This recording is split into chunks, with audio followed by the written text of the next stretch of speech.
Monogatari series by Nisio Isin, cast by Artale Studio. If you are interested in creating your own audiobooks, please check out our website at artale.ai. Now, enjoy the story. It's taken me long enough, but I'd like to think back to Golden Week, those days when I frolicked with Tsubasa Hanekawa to my heart's content. They are harsh memories, they are astringent memories, but in a way they are bittersweet memories too. And yet, if I could somehow forget them, I would fly in the face of reality and make it all nothing more than fiction. Let me think back to those 9 gleaming days. Tsubasa Hanekawa, 17 years old, female, high school senior. Class president, model student, braided hair with even bangs. Glasses. Serious, too serious, virtuous, very smart, kind and fair to all. But it's not like I think I can express a girl as exceptional as her to you by listing off these sorts of signifiers and character traits. Not for a moment. Yes, there's a certain something about her that can't be expressed in any human language and that you can't understand unless you've actually faced her, unless you've actually been in her presence. The reality of it is, if you want to speak of who Tsubasa Hanekawa is, you would most likely need to do it in the language of the gods. Or maybe the language of the devil. So to be frank, and though I really couldn't be any more sorry about it, I've given up from the start. I could go into every last minutia, from end to end, missing nothing, and I'm certain that I still wouldn't be able to convey the truth of those 9 nightmarish days or the all but imperceptible imitation of the truth that those 9 nightmarish days were. Having abandoned all hope of communication, I am the embodiment and avatar of resignation. And anyway, it's not as if I want, at all, to communicate to anyone the way I feel. Only, I simply and plainly want to mumble on and on to myself about my savior, Tsubasa Hanekawa, my friend, Tsubasa Hanekawa. There's probably no meaning to it. There's certainly nothing at all to it. No meaning, nothing at all for anyone, not even me. It's what you might call an empty shell of nothing. That's exactly why Hitagi Senjogahara or Saruga Kambaru, whom I'd later meet, who charge headlong toward their goals, prepared to sacrifice whatever it takes, with such strength that at times they don't hesitate to trample underfoot that which they hold dear, would see the nostalgic, revanchist act I'm about to attempt as utterly frivolous longing, worthy of a snicker, not even worthy of scorn, unproductive and backward-looking. Those girls, both strong and weak, share a set of values that say people must live their lives facing forward.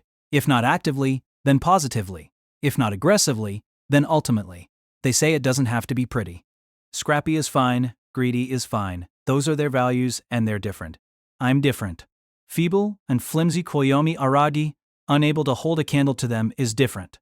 A weak-willed coward who doesn't just look left and right but back too, before stepping in a pedestrian crossing, a mockery of a human, is different from those girls. And Tsubasa Hanekawa and I are the same. Lumped together contrary to expectations, you might say. Complementary to emotions, you might say. However rude it may be to lump myself in with someone as exceptional and outstanding as her, who is in a way beyond our ken, if there's any concept that grows asymptotically close to becoming a moral learned over my Golden Week, that would have to be it.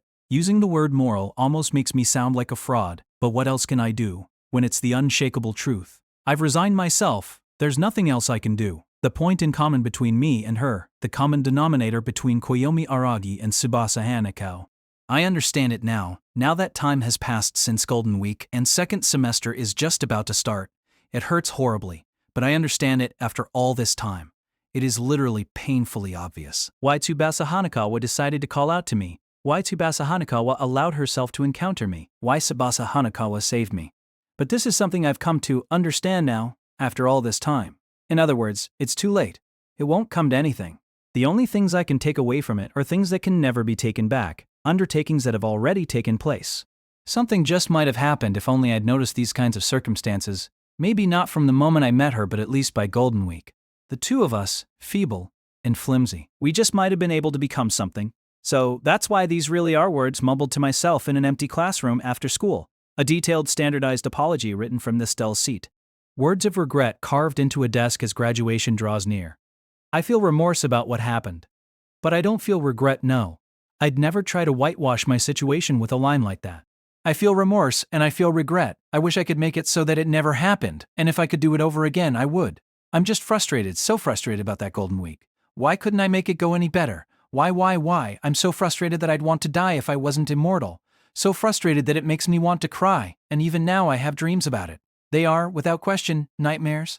Tsubasa Hanekawa, the girl with a pair of mismatched wings. To go into the timing of this story, it took place around a month after I went through hell for 2 weeks during the spring break between my second and third years of high school. Though still plagued by lingering after effects, I had somehow resumed my everyday life after suffering, like a fool, the highly romantic experience of being attacked by a vampire, of all things, in present-day Japan, mistaking me for some anachronistic juvenile delinquent. Tsubasa Hanekawa schemed her way into making me class vice president, and while I don't remember whether I was still worried by that development, or if I'd gotten over it by then, that was when it happened. She was bewitched by a cat, a mammal belonging to Carnivora Felidae. That's why ever since Golden Week I haven't liked cats. I'm scared of cats. Yes, just as I'm scared of Tsubasa Hanekawa. This preface has gotten a bit long, but there's no need at all to fret. There's more time after school than you might think. Now then, I'd like to tell you about a dream I had last night. The epilogue, or maybe the punchline of this story. The next day, I was roused from bed as usual by my little sisters Karen and Tsukihi. Whether it's a weekday, the weekend, or a holiday, they're like machines designed to wake me up early each morning, which is why it made no difference that it was the first day of Golden Week, April 29th. While I almost wanted to praise their diligence rising and shining when they always goofed off and stayed up late, couldn't be easy. They probably weren't interrupting my sleep out of concerned consideration for their brother's daily rhythm, but rather as a way of displaying power. It was a demonstration, a shot in a domestic territorial dispute. Speaking of which, I haven't spent much time yet describing what exactly my sisters do when they wake me up, but, well, it's mostly because it isn't anything worth describing. In the anime version, my sisters will go on to approach me with a plethora of rousing methods, shoving me down the stairs, putting me in the camel clutch, hitting me with a muscle buster, and more, but those are, you could say, played up for the small screen. I'm sorry for shattering any perceptions, but sadly, no little sisters in the real world are so cute. Well, anyway, I don't know about other households, but at least in my family, Karen and Tsukihi just gently say, "How long are you gonna sleep for? Come on, wake up," and then... You fell back asleep. You're dead. Woo! I nearly leapt as I dodged it. Actually, I didn't dodge it all the way. It took a tuft of my hair with it. The tip of the crowbar then pierced my pillow, hair and all.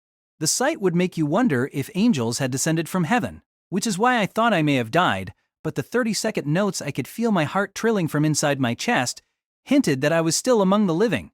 I looked around. There, with the furious expression of a demon god clad in a yukata, was Tsukihi Araragi, my little sister in her second year of middle school, as she struggled to remove the crowbar that had penetrated not only my pillow but the bed underneath it. The crowbar-like object, no, just a plain old crowbar. The most crowbar-like crowbar in the world. To Tsukihi? What are you doing? Are you trying to kill me or something? You went back to sleep. Why would I want you alive? Why would you sleep after Karen and I went to the trouble of waking you up? It doesn't make sense. You can die, you can die, you can die. You realize we're only at the opening scene and you're already acting like a completely different character? Think about consistency with the previous installment. I just wasn't standing out compared to all the other characters, so I thought I'd try and act like a stalker. You're acting like a psycho, not a stalker. But if you were able to dodge that, I guess that means you were only pretending to be sleeping. No, I was sound asleep. It seems people are surprisingly capable of responding to danger even when they're asleep. They might say humans have reached an evolutionary dead end, but no, there's still a lot further we can go. You were worried about not standing out as a character? God, you sound like a middle schooler. That's because I am a middle schooler. Right. It's not like my time in middle school qualifies me to make fun of anyone else's, of course. Well, maybe my experience means I have a duty to warn others. Anyway, don't overdo it. You're the little sister who comes to wake me up in the morning. That's enough. That's like the definition of a background character. No thanks, she said. Fair. No one would want to be a character defined by her older brother. I want to be a flashy character like Karen. Look at her. She's the final evolution of a little sister. I wouldn't call her a final evolution. She's more of the kind of character where your life is over if you end up like her. Listen, there's still hope for you. You need to work hard to become a proper, respectable character. A proper little sister character. Yep. No one present realized that striving to become a little sister character was hardly proper. Specifically, you should try to become like Marilla from Anne of Green Gables. Marilla? Well now, that's right. I just woken up, okay? Man, Marilla really is the ideal little sister. I wish I could have had one like her 'cause she's a sundari among sundaries. I wanted a boy. A girl is of no use to us. And then fawning over Anne by the end. Oh, so she's a tsundere in the classic sense. She's one by current definitions too. Her snippy comments to Anne after she's done fawning are super adorable too. Is that how my big brother reads Anne of Green Gables? Yep. As I read it, my mental voice actress for Marilla from start to finish is Rai Kugimiya. No actual names. And how old is Marilla anyway? Tsukihee asked. What an idiot. She didn't understand anything. The real fun with little sisters starts after they turn 50? When you think about it, Matthew got such a good deal. Living all that time together with his little sister, plus, he gets to raise a little non-blood related girl with braids. He's who every gloomy shut-in boy wishes he could be, even more so than Shinji. Please, don't call Matthew from Anne of Green Gables a gloomy shut-in. The scene where he goes to buy a Christmas present for Anne is such a tearjerker. It really strikes a chord. Yes, you end up buying inessential stuff. And that's how you need to be, Tsukihee. Because then, one day, you and I can live together in our old age at Green Gables. You know you're almost proposing to me. Ha, it's no mere proposal. It's a polonaise. A courtship dance? A courtship. How am I supposed to read Anne of Green Gables now? Groaned Tsukihee, clutching her head. What am I ever going to do with you? I muttered, shrugging and getting off of my bed to begin taking off my clothes. This, of course, isn't to suggest that I was about to commit any sort of indecent act against my little sister, only that I was changing from my pajamas into my houseclothes. So what's up with Karen? Excuse me? By the time I'd spoken, Tsukihee, her mission to keep me from going back to sleep, apparently accomplished to her satisfaction, was already splayed out and lazing around on my bed. She wasn't just a far cry from Marilla. She had even given up on getting her crowbar out of my bed. What was I supposed to do that night? Maybe leaving my room and coming back would fix it, like a video game. Either way, Tsukihee looked like a caterpillar the way she rolled back and forth without any concern for her yukata opening up. That's what I'd call her. You shouldn't give your little sister kinky nicknames. Koyomi? Stop reading the narration. And, anyway, answer my question. I asked what happened to that flashy, tracksuit-wearing, taller-than-me female whose hip you always seem to be joined to.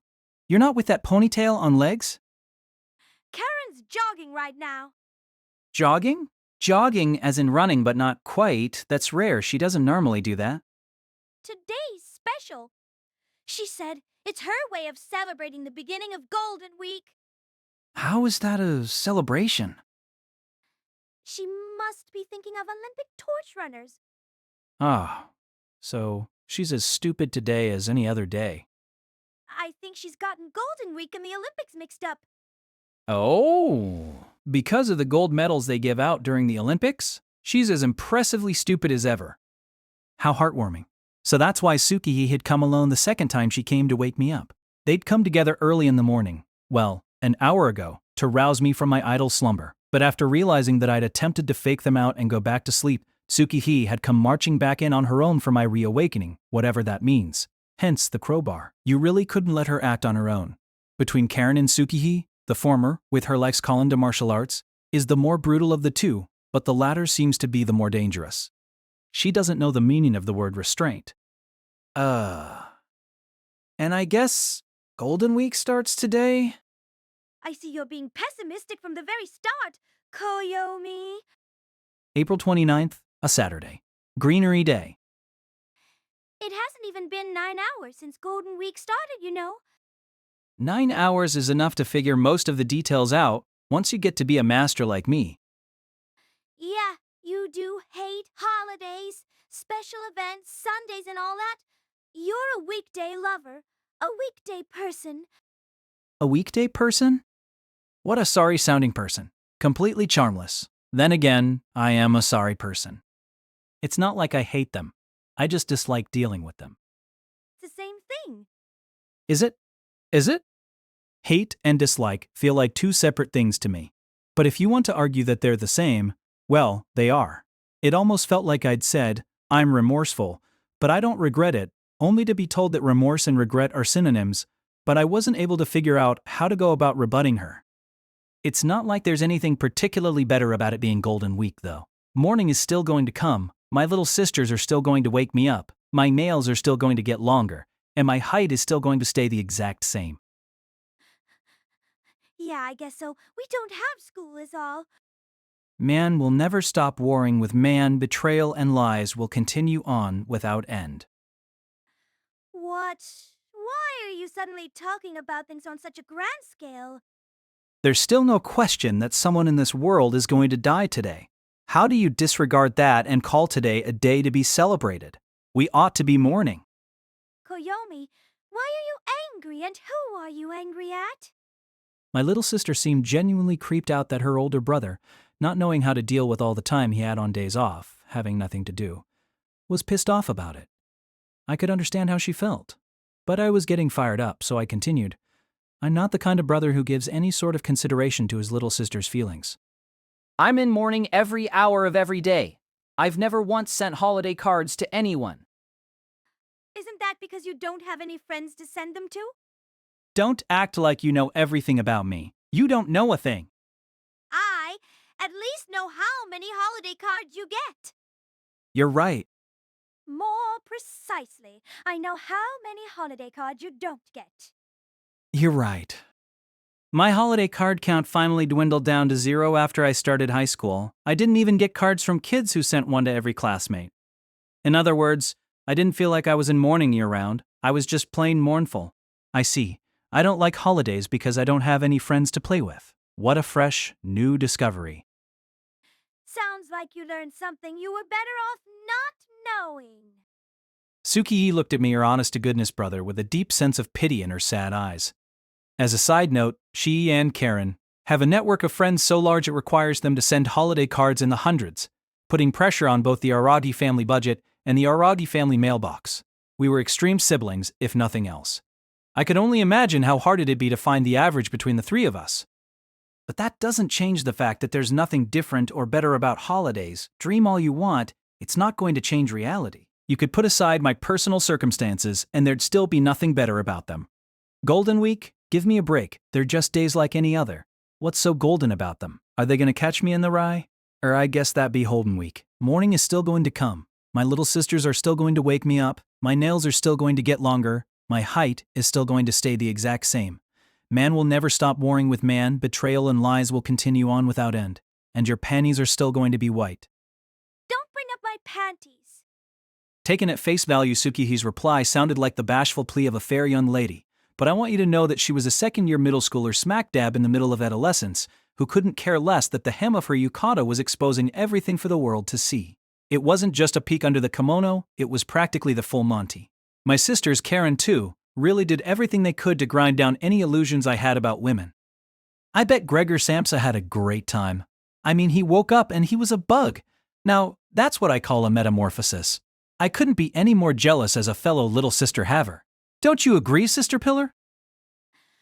Don't be trying to make that kinky nickname stick to your little sister. Well, having said that, maybe envy for Mr. Samsa was misplaced given my own metamorphosis into a vampire, let alone a bug. Yup, a month had already passed since spring break. A lot of things sure did happen in that time, would be the kind of thing I'd say if this was a series finale, but it really did feel surprising in a way when I took a glance back. My experience over spring break had made an indelible impression on me. It was so incredibly intense, in other words, that it left me feeling like those 2 weeks were the climax of my life. If you believe that every life has its peak, that spring break was mine. And that's why it was surprising. Life still went on even after spring break. On and on, eternally. One thing after another, it continued. People say that life isn't a game, and I guess they say that because it doesn't have a reset button. The way I see it, though, isn't the real reason that it doesn't have an ending. I suppose games that don't have endings do exist these days, whether they're online games or Street Pass or whatever, but it's almost like that's a case of games coming to resemble life, not the other way around. Whatever the case, human life doesn't end so long as you don't die, life goes on. There's no ending theme or closing credits. You can become a high schooler. You can wash out. You can have no friends. You can become a vampire. You can turn back into a human. Life goes on. Slow and steady wins the race. Or, slow and steady is life's pace. They say Golden Week this, Golden Week that, but you know what I really think? Shouldn't you be embarrassed for falling hook, line, and sinker for a movie industry sales tactic? That's my appeal to you. An appeal, you say? A repeal! You want to cancel a string of holidays? It needs to come to a stop. There isn't a single good thing about it. And speaking of things coming to a stop, it makes printers and distributors grind to a halt too, so it pushes everyone's schedule up. Why are you talking like you're in the publishing industry? A book that should have come out in April ends up coming out in July thanks to Golden Week. What? A specific example? And it's not just the publishing industry. There are some people in jobs out there that don't let them take a single day of Golden Week off, which is apparently why a certain Japanese public broadcaster doesn't use the triumphant and dazzling Golden Week, opting instead for the simpler, long holiday. Then again, that doesn't change the fact those people still have to work. And speaking of sales tactics, it's the same with Christmas and Valentine's Day. And then you have White Day, which doesn't even make any sense. Does it have its own Jesus Christ or Saint Valentine-esque origin? It doesn't seem like it. So then it's not White Day. It's a white lie. Tsukihii tilted her head in confusion. Huh? I thought I'd be able to pull that one off through sheer momentum, but it didn't seem to work. Either way, and I know I'm repeating myself, it's such an overstatement to use the word golden. A golden string of holidays? Its length changes depending on the timing of the weekends around it. So why compare it to one of the most stable materials in the world?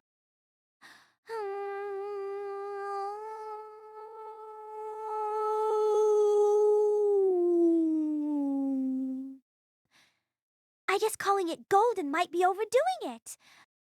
I wonder what's on your mind right now. Why are you suddenly talking like the king of distortion from Boogie Pop? Don't say something just because you think it might sound cool, my sister chided. I was deeply remorseful. Golden?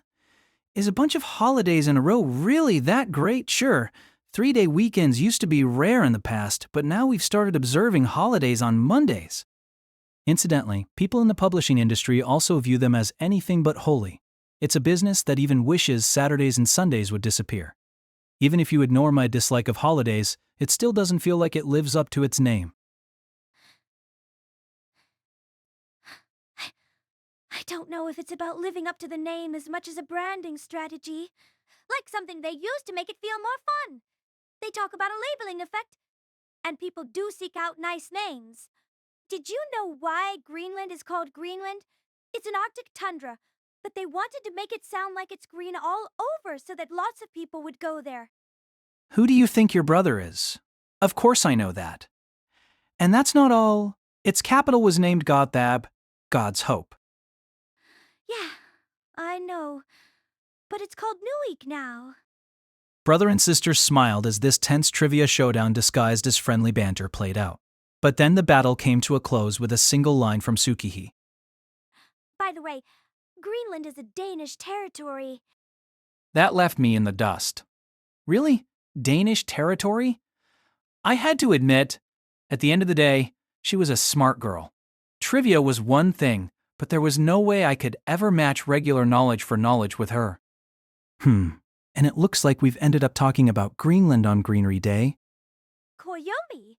I don't know where you got that idea, but today's April 29th. Showa Day. Greenery Day is May 4th. Huh? The 4th isn't a generic holiday? Nope. The times sure are changing. I don't have the slightest idea anymore what year it is on the Gregorian calendar. Are they still doing analog TV broadcasts these days? But you might be right. Golden Week doesn't fail to live up to its name. It succeeds because of it. It's like Japan as far as country names go. We call ourselves the land of the rising sun, when we're nothing more than an island nation to the Far East. Who isn't busy building their brand? But regardless of whether Golden Week's name makes it a success or a failure, we're still putting lipstick on a pig. I think we should be like that nameless public broadcaster and just call it a long holiday. Of course, I'd change my tune if you decided to wear dazzlingly gold panties for these 9 days. I'd never wear panties that tasteless. White?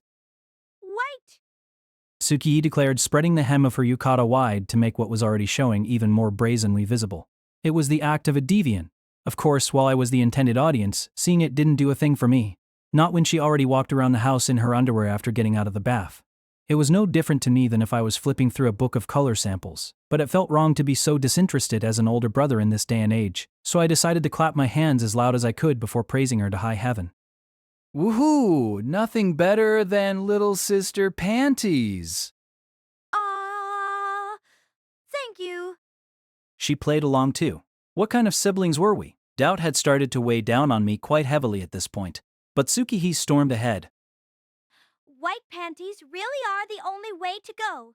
In fact, I'd even say that if they aren't white, they aren't panties at all. Oh, man, I can hear the excitement in your voice. All right, here we go. I can feel a full 2-page spread of you talking about panties coming on. That's right. If you don't like reading about that kind of thing, you should skip ahead. And it's not just panties, Koyomi. I think that all underwear from brass to whatever else generally ought to be white. Wow. So you're really going for 2 pages? I just have to play along. I was ready for her to do her worst.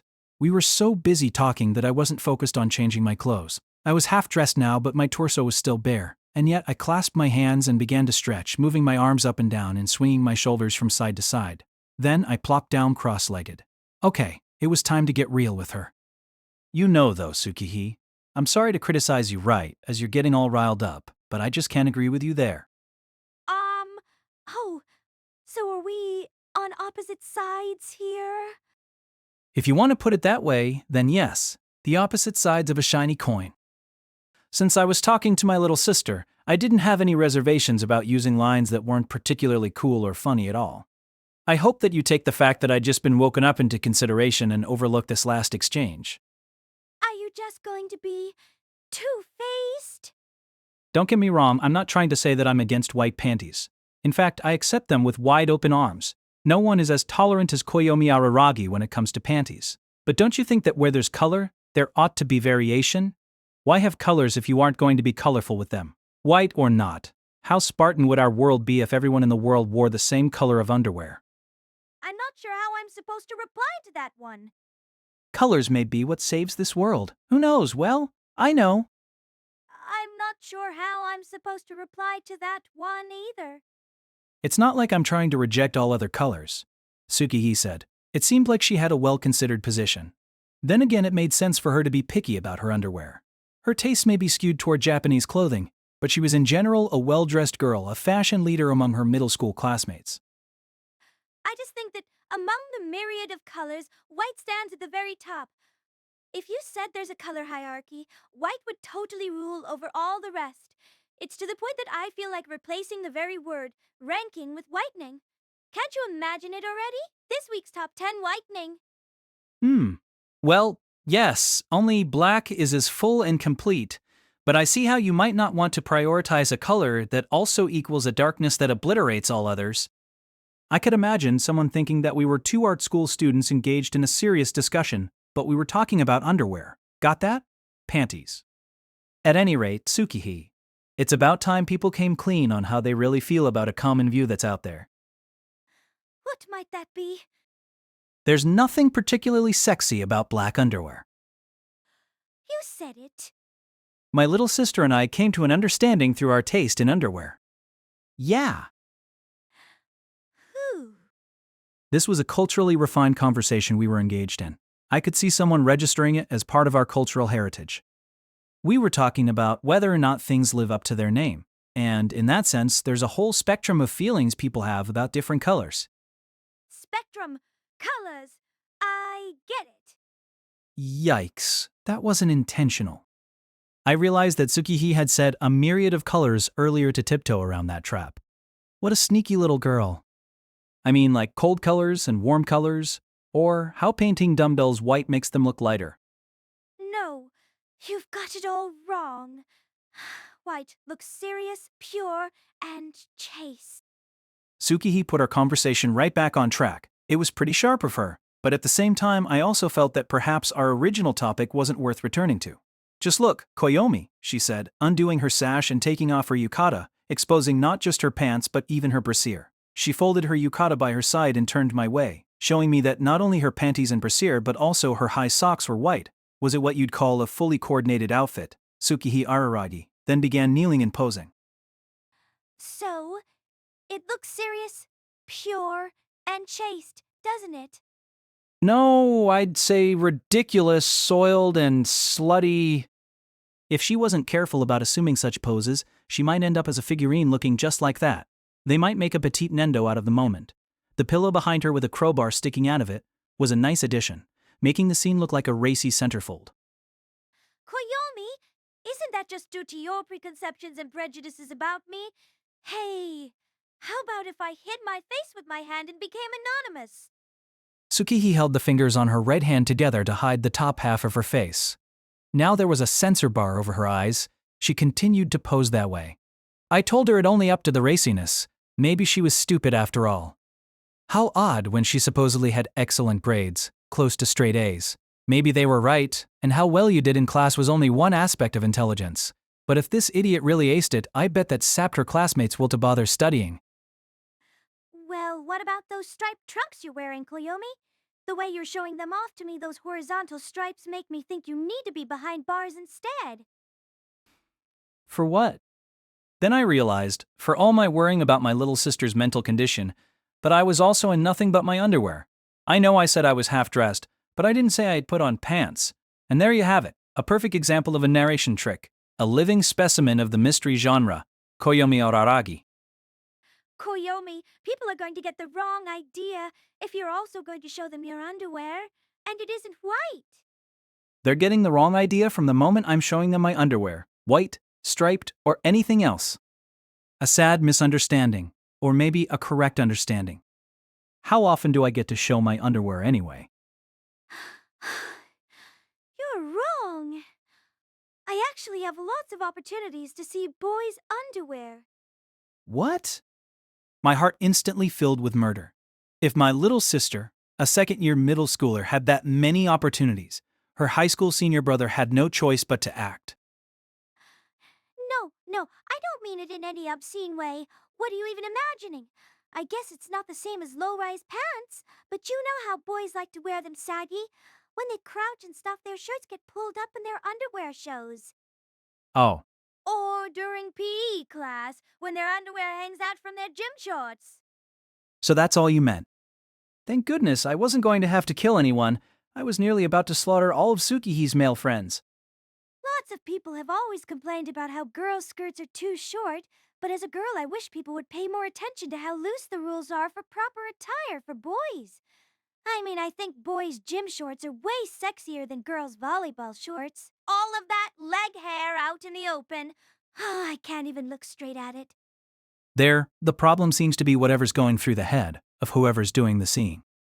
Then again, boys and girls get both embarrassed and aroused over different body parts, in that sense, and there aren't that many places where you can have a serious conversation about this. Boys might have more openings in their defenses than girls. If you were to ask me whether or not I could do a lap around the town wearing nothing but my striped trunks, I wouldn't be able to give you a straightforward no. And if we're going to be serious about this, no matter how aroused a girl gets, it's hard for me to imagine them forcing a boy to do this or that with them. Maybe girls get shy as a kind of necessary survival instinct to protect themselves. We don't need to be serious about this. Let's keep talking about underwear. I got a vague feeling that I'd come to know someone like Tsukihi in the near future. A boy's love-obsessed basketball player. It felt like a dry run. Was it just my imagination? I hoped it was just my imagination. Survival instinct, huh? In that respect, girls like Karen who weigh stronger than the average boy do seem to let their guard down about this stuff. Ah, true. She'll even change into her gym clothes in front of boys. Tell me what class she's in right now. I'm going over and massacring all of the boys in it. Come on, it's fine. When she starts changing, it's the boys who turn away and run off. Tsukihi soothed me once again. Stroke. Stroke. Was that cold sweat I saw on her? Really? So, I don't have to massacre them? You'd only cause more trouble if you did. I know this isn't something I should be saying about my own sister, but Karen isn't very feminine. I guess you're right about that. She was a martial artist after all.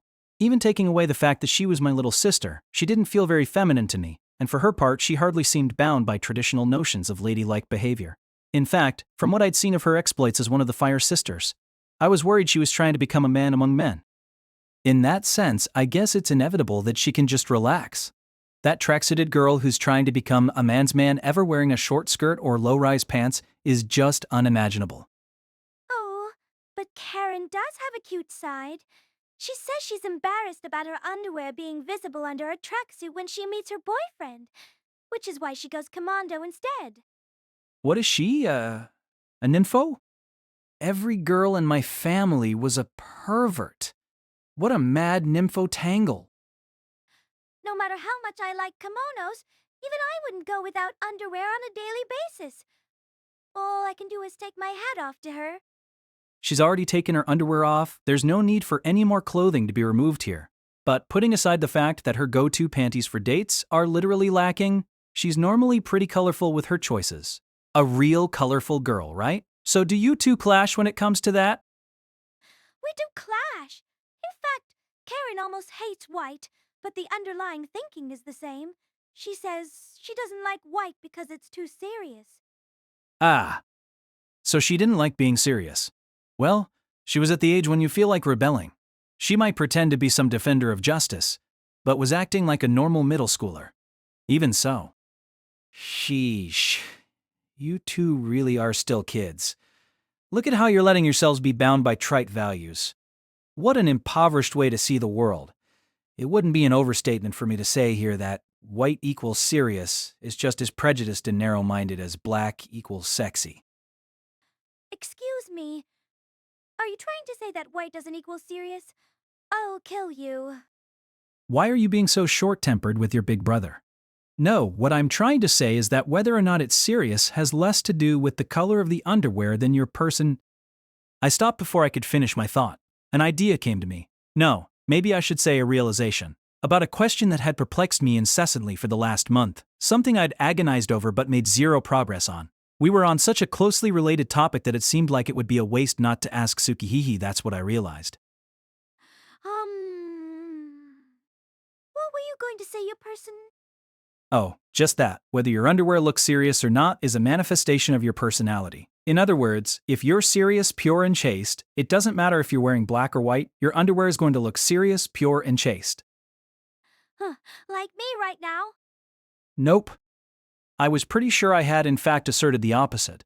Off by 180 my little sister was a wonderful person, who didn't bother listening to a word I had to say. But that was precisely why she was the perfect person to ask for advice. No matter what we discussed, she'd probably forget it by the next day. Okay, Tsukihige, that's enough talk about panties. What? We're already done? We're long past that 2-page spread. If anything, we'd spent too much time on the topic. I'm sure more than a few people out there skipped ahead, trusting Tsukihige's footnote only to be dumbfounded that we were still talking about panties. But what's the big deal, right? Everyone likes talking about panties. Anyway, a young woman shouldn't be repeating the word panties, like you have. Are you really trying to act like we haven't been in this together? Tsukihige frowned as if she'd been betrayed. Then again, it was a momentous betrayal, a textbook example of pulling the rug out from under someone's feet. My treachery was nothing more than a segue, though, and I hoped she'd overlook it. Instead of talking about panties, let's talk about love. Love? No. I want to keep talking about panties. She fell backwards on my bed and flailed her limbs so furiously I couldn't tell if she was throwing a tantrum or trying to swim. She needed to take her practice routine to some gym floor instead. I'd feel bad if people misunderstood my maidenly sister, so allow me to add a footnote of my own.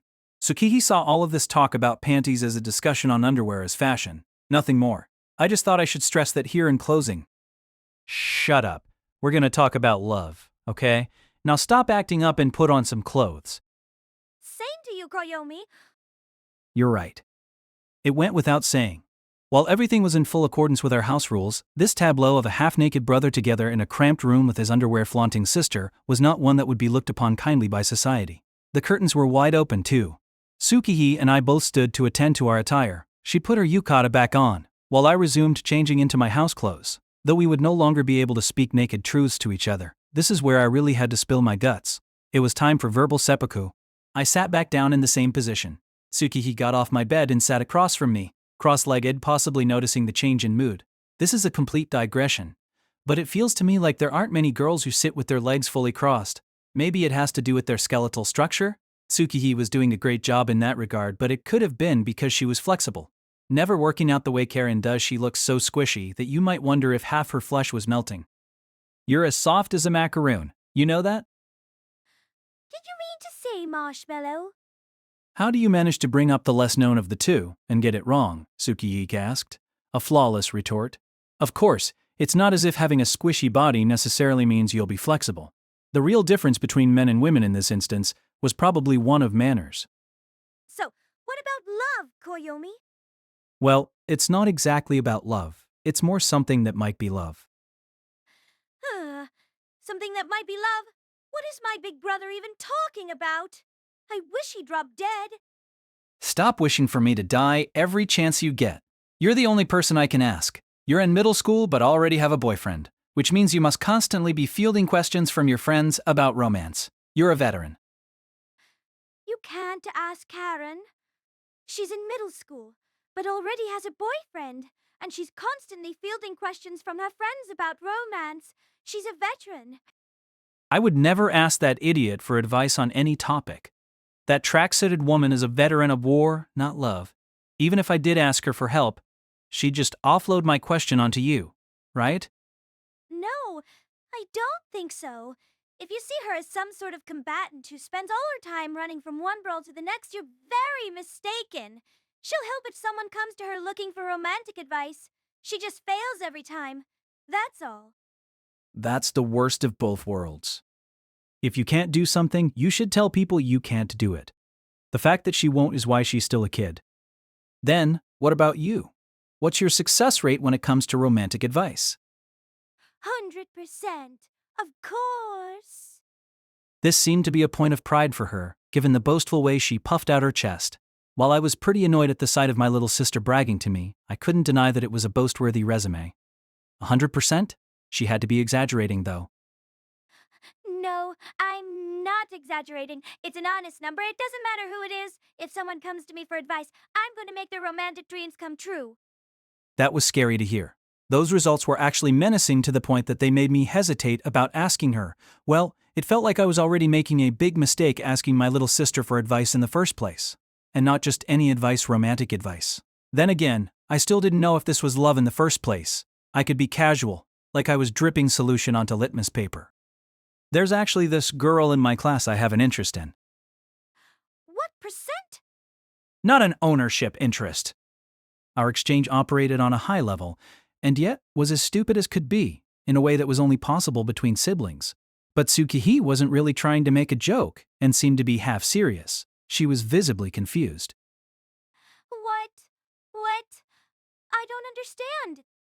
Smirking with a faint sense of superiority over having bewildered my little sister, I explained in more direct terms. In other words, I might be feeling affection for a girl who's in my class starting this year. It was an odd thing to be saying with a smirk. My goodness. If her popularity was the result of this kind of overacting, it felt like it might be worth taking notes, but I had other concerns at the moment. And wait, why would she be shocked? Why wouldn't I be shocked? I'm not just shocked, I'm fried to a crisp. My own big brother, who used to make cringy declarations like making friends would lower my intensity as a human, finding someone he likes. Shaking all over, Tsukihi covered her mouth. I'd scared my sister for real. It's almost as shocking as a dog starting to talk to me. You know, maybe a dog standing on its hind legs, but talking was in the realm of biological impossibility. How much of a loner did she take her own brother to be? Not that she was particularly wrong, of course. And by the way, it did kind of sting that she offhandedly called that declaration of mine cringy. Wow. We need to break out the champagne. How does it go again? Do I face it toward you? What are they teaching you in home ecchi these days? It would make for a lively scene, though. And don't jump to any conclusions. I just have an interest in her, and I specifically said might and something that might be. Nothing's definite yet. Which is why I'm asking for your advice, as much as I don't want to. How do I determine if I like someone of the opposite sex? Sorry. Koyomi? Tsuki's body abruptly stopped shaking as she apologized to me. I didn't know what the apology was about, but it did feel nice to have my little sister telling me she was sorry. What was that? Could you repeat it? Oh, you didn't catch what I said? Come on, aren't you supposed to be the brains of the Fire Sisters? What a blunder. Give me a break. Okay, you're ready? You better be listening this time. How do I determine if I like someone of the opposite sex? In other words, at what point do the feelings I have for the person in question go from normal to affection? Tsukihee crossed her arms in silence. What was the matter? I couldn't chew it down any more than that. Did I have to go get some liquid baby food? Sorry, Koyomi. The reason didn't matter. The number of times didn't matter. It felt nice to have my little sister tell me she was sorry. It was so refreshing that the breakdown in communication we were having barely bothered me. But that didn't seem to be the case for Tsukihee. The apologizer, well, if either of my sisters started saying, "It feels nice to tell my big brother that I'm sorry," I'd take them straight to the hospital. Who disclosed the reason for apology? A near infinite number of people have come to me for romantic advice, but I'm sad to say that I've never been asked a question on that sort of level. Huh? Really? So it did hurt to ask. I was going to need to file for damages. So after all your bragging, Tsukihee, that's all you've got to show for it? I stood up so I could look down on her, body language and all. Imagine an American soap opera. Looking down on my little sister felt nearly as good as having her tell me she was sorry. It made me feel like I could forgive her for betraying my expectations. I guess it's fine. I suppose I might be the one to blame here, asking a middle schooler a fairly difficult high-level question. No, I mean, I've never been asked such a simple low-level question before. Tsukihee Araragi gazed at me with the eyes of a dead fish. No, gazed at me with eyes like I was a dead fish. It was a look that made the living want to die, more a death ray than a look. Yeah. Koyomi, I know you're normally the one who handles the retorts, but allow me to take on that role this one time. Ooh, I don't know what this feeling is. Could it be love? What kind of fair little maiden are you? Getting insulted by my little sister, being called names by my little sister, and taking a back fist from my little sister all felt pretty decent too, but I'm getting this odd sense that my proclivities are turning overly and excessively perverted, so going forward, let me leave out descriptions of the heart-throbbing excitement that was mine. I gotta be careful. Koyomi Ariji is supposed to be a character who's just playing the role of a pervert in order to entertain all of you. Maiden? Who's the maiden here? Middle school girl? There are no maidens among middle school girls. She'd spoken with such conviction. Perhaps that was what she truly believed, as someone who'd clambered over a corpse mound of queries about love. And I felt like a retort could dig too deep and result in me never trusting women again. I decided to let it pass. Sit on your knees. At me, it made me want to defy her and ask what right she had to act so high and mighty, but the intensity behind the words forced my body to obey. How slavishly submissive was I? But what was with her? What was she so mad about? What had enraged the woman? What had infuriated her? I was kneeling before her, but Tsukihee made no move to sit. Her arms crossed and her chin high, she glared down at me. Koyomi, I need to ask this first. Are you being serious? As serious as can be. I've never not been serious in my life. Watch your mouth. My little sister. You need to address me as ma'am, and don't act stupid. Yes, ma'am. I obeyed. My little sister had forced me to sit on my knees before her, was glaring down at me, ordering me around, and making me call her ma'am. This made me feel a certain way, etc. Leave it out, Koyomi. Leave it out. Explain yourself from the very beginning, and you call yourself my big brother? Why, yes, I did. And I'd never been happier to call myself that. This was getting so good I was starting to wish they'd make her the 13th little sister in Sister Princess. Well, I can't really be too specific about it, but going into details would have been a violation of my privacy, after all. I didn't want my personal info falling into my little sister's hands. But a bunch of stuff happened. Let's just call her Miss H. Miss H.H. How particular of you, Tsukihee said. It was just an initial, though. Particular, yes, but reasonable. Ever since we were put in the same class at the beginning of the month, it seems like she's been all I can think about. And it's not just mental. Sometimes in class, I look away from the blackboard and find myself looking at her seat. And it's not just during school. On my way there and coming back, I just so happen to search her out. Even when I go shopping at a bookstore or something, I start thinking about how it'd be neat if we ran into each other, this being a small town and all. And when I'm reading a book that I bought at the store, I think, oh, I bet Miss H would like this sentence. If I try to buy something dirty, a thought goes through my head like, I bet Miss H would hate me if I did, and I put it back on the shelf. Could you please not be so open? I don't want your personal info falling into my hands. I don't want to hear about my big brother agonizing over buying dirty magazines, Tsukihime muttered. Damn, saying Miss H had led me astray. The initial also stands for hentai, after all. Actually, koyomi, What? it's love. She'd made her assertion, her affirmation. That she did so with an appalled look, and not a serious one, only made her more convincing, but such a clear-cut opinion made me want to challenge her. I'm a bit of a devil's advocate at heart. You don't know that for sure. It's possible to feel that way about someone you hate. And considering how vague these feelings are, I might just get used to them if I wait long enough. Yes, but no. How do I put this?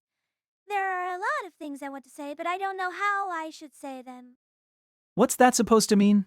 Is this kind of thing so obvious to you that you don't even need to think about it? So she was like a centipede that had been asked how to walk? There's a story about the creature being asked the sequence in which it moves its namesake, its 100 legs, and not being able to answer. Worse, while it was able to walk normally before, it can't figure out how it managed to the moment it's asked that question, leaving it immobile. This was getting risky. Thanks to my careless question, Tsukihime might have to pass up on romances for the rest of her life. She could end up sharing the same problem I'd come to her with. But that didn't seem like such a bad outcome. No, Koyomi, like I told you, it's not some kind of high-level question. It's a low-level one. Okay. Also, centipedes don't have 100 legs. What? Centipedes don't have 100 legs? I tried overreacting to a clearly ridiculous degree to this dime-a-dozen piece of trivia that I already knew, but Tsukihime fixed her blizzard-cold stare at me, and I sat back on my knees, dejected. She was some kind of Frieza. By the way, if Goku and Frieza fused, would they have turned into the ultimate warrior known as Geezer? Goku and Frieza wouldn't be able to fuse. They have completely different body types. Forget that centipede stuff. It's simpler, like I'm trying to teach a kindergartner the concept of multiplication. Multiplication? Don't be ridiculous. Are you saying this is that simple? Yes.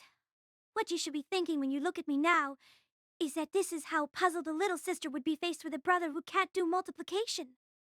What a picture. You couldn't put a little sister in any worse of a situation.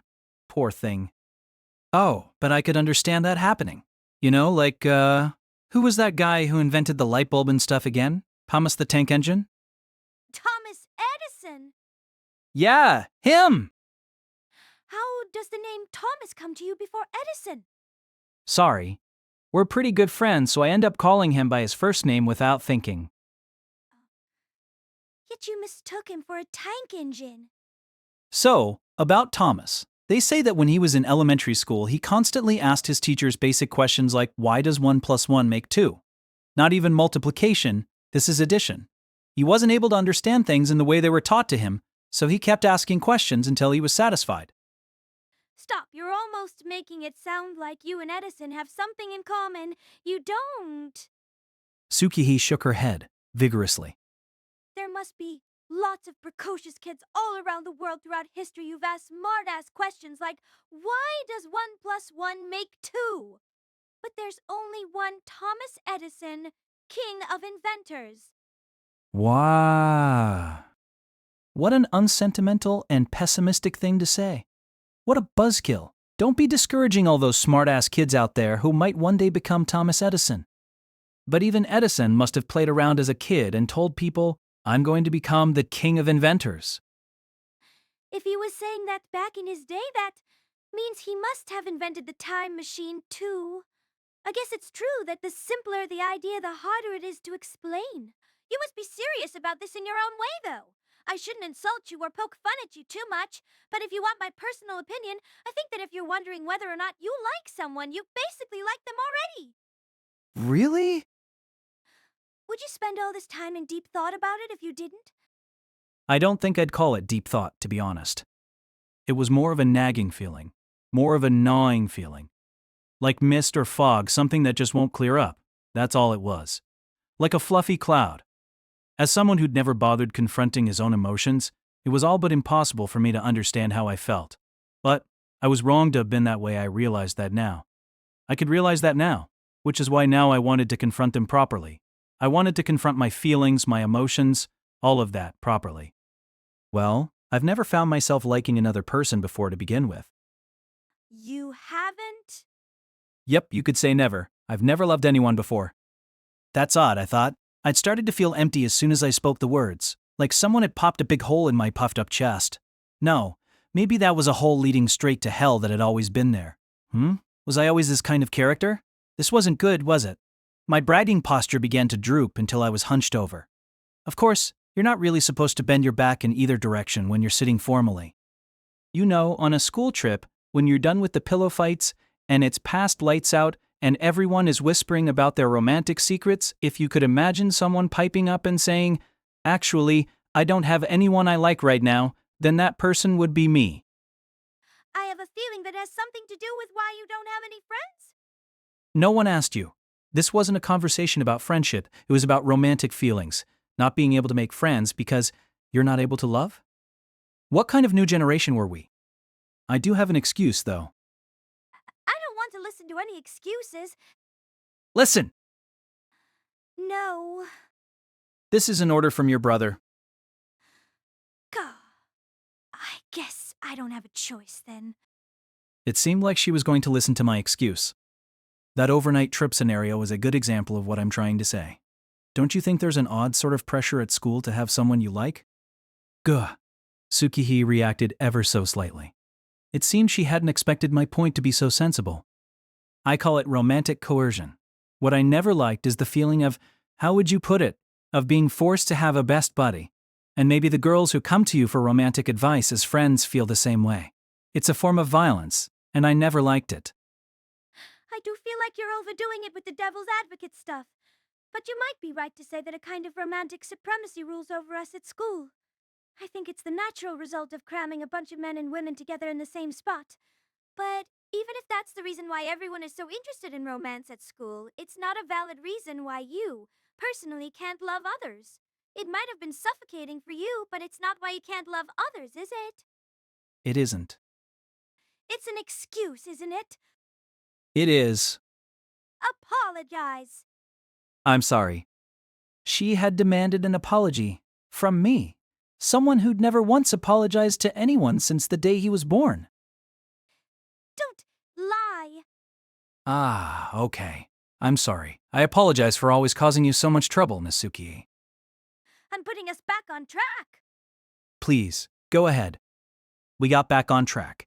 Around the point in the conversation where we discussed how Koyomi Araraji had never liked another. I have to say, though, it seemed like I had to be put back on track a lot when I talked to Tsukihi. And now they think about it, Koyomi, you've never brought a girl to the house before, have you? Then again, you've never brought a boy here either. But still. I guess. But that's what I'm trying to say. I don't understand what it means to come to like someone. It's like a language from a different planet. Okay, but don't you get somewhat of an idea of it when you read manga or watch anime and dramas? Of course I get an idea, but that's all fantasy. It's like you're telling me to believe that dragons exist. When you watch some stylish love story played out by celebrities, do you think, "Oh, that looks pretty good. I'll do that." True. But hearing it from someone who sees himself as another Edison, "I don't know," grumbled Tsukihi. My dragon example seemed to lack persuasiveness on its own, so I decided to bombard her with more. When you read Harry Potter, do you come away from it expecting to be able to cast Faraga? All that line does is tell me you haven't read Harry Potter. My bombardment had failed. Sadly, fire magic didn't seem to work on a fire sister. Hey, it's just hard to start on a series if you're not there from the beginning. Or maybe it could be the other way around. Oh! In other words, we get inundated with these super stylish, or at least super dramatic romances in manga, anime, and dramas. So maybe it's made me think that something isn't romance unless it's at that kind of level. Maybe I want things to be so big and ostentatious that I've been overlooking the more subtle kinds of love hidden in my own life. In other words, I'm a victim of our information overloaded age. I understand what you're saying and what you're trying to say, but the way you're saying it is still annoying because it feels like you're trying to shift the blame. What victim? You hypocrite. Saying so, Tsukihi lifted one leg and placed it on my shoulder where I sat. She'd probably wanted to step on my head, but couldn't raise her leg that high. She started grinding her foot into my shoulder. I normally would have smacked her for this, but I was going to be magnanimous and ignore it, given the situation. I won't deny that perhaps I was being magnanimous at all the wrong moments. You can't turn around and blame others, Koyomi. We're all overloaded with information, but still manage to have normal relationships. So that's what you're using now? Facts and logic? Could we sum this discussion up by saying that you're a loveless person? Nope, that's not true. I'm full of love. In fact, you could call me a missionary for love. You know they call me Kanetsugu Nawe, right? Who ever called you that? No one, that was who. Not once. But Her foot was still on my shoulder, if you were wondering. The fact that her sock was directly next to my face was, well, a complicated situation. It made me want to rub my cheek against it. my devotionless brother, it isn't like That's right. Nothing's holy to me. my devotionless brother, it isn't like She repeated searchingly, tossing out my joke without a word. We'd been living under the same roof for more than a dozen years, but I still couldn't fathom her standards when it came to responding to my jokes. you're not a misogynist or anything, are you? Huh? What do you mean by that? I'm asking to make sure you're not trying to act like you hate girls. Oh, no, nothing like that. I've donned the hat of a world-weary misanthrope plenty of times in my life, but even then I would make special exceptions for women. So, you were making a special exception for more than half the population. Oh, right. Just to be clear, this part was me trying to be funny. I never made such an exception, nor ever donned the hat of a world-weary misanthrope to begin with. I just couldn't bring myself to be earnest and honest when I was talking to my little sisters. It wasn't possible for me to have an entirely serious conversation with them. But, well, it wasn't like I'd ever acted like some rough-and-tumble guy with no time or interest in women either. I wasn't a misogynist, and I didn't think I had a problem dealing with women at least. That's what I thought, not confident enough to say for sure. Yup. I guess not. I mean, you might not have ever brought anyone to our house, but you used to always play with the friends Karen and I brought over. Did I? My friend and you were like love doves. What, me? Love? Dove? I'd practically been a shampoo commercial. That was like striking gold. That must have been the first and last time in your life that you naturally attracted girls. So I'd gone through such a period. A moteki. Oh, whatever.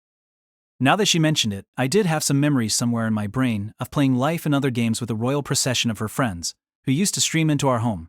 If there was an odd number of them, counting Tsukihi, I'd get dragged in to make it even. But that was in the past.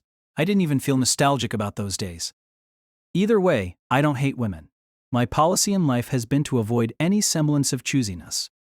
That was me. Cool and dry, someone with a personality you could compare to the Totori sand dunes.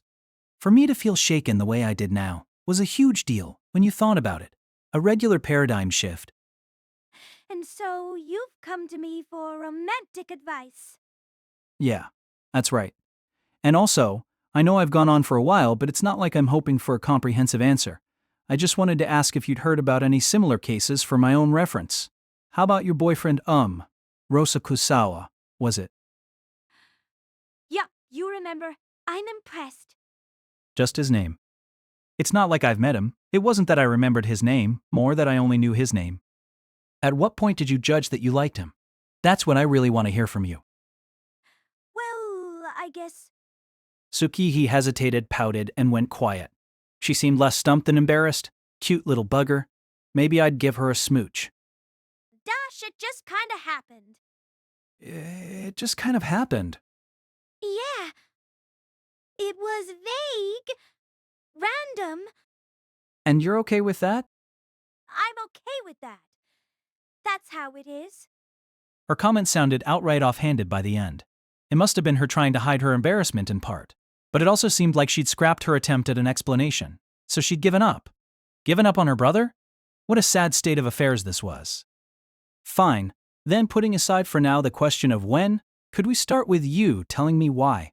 What made you like Rosakuzawa? That just kinda happened too. There was no hesitation this time, but it was another offhanded reply, in an irritated tone. Maybe she didn't want to talk about herself too much, which was fair enough, yet it seemed selfish after the deep retention _ market conversation we'd been in. It really did just kind of happen. It sorta, kinda just happened, sorta. It sorta kinda just happened, sorta. I thought that I might like him, and then I felt that I liked him, and then I knew I liked him. That's how it went. There's such a thing as being too subtle.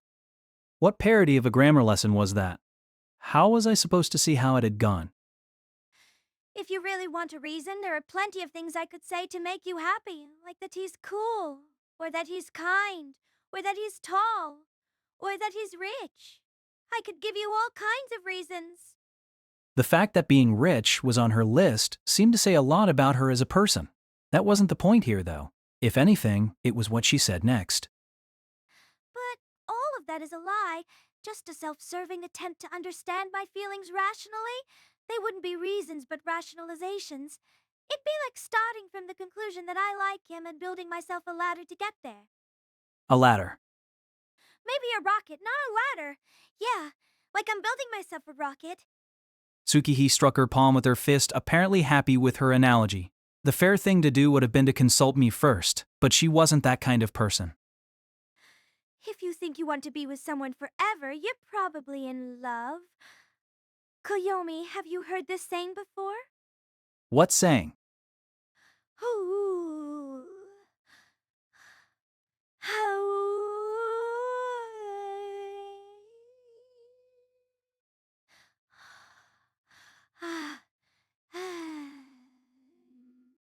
Nope, never.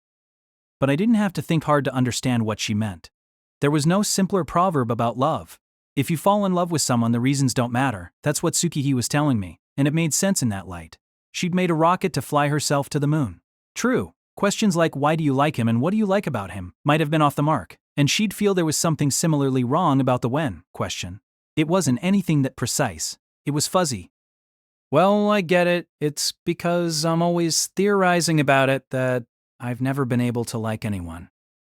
Calling you devotionless is going too far. But loving people and loving a person are opposites in some ways. They are?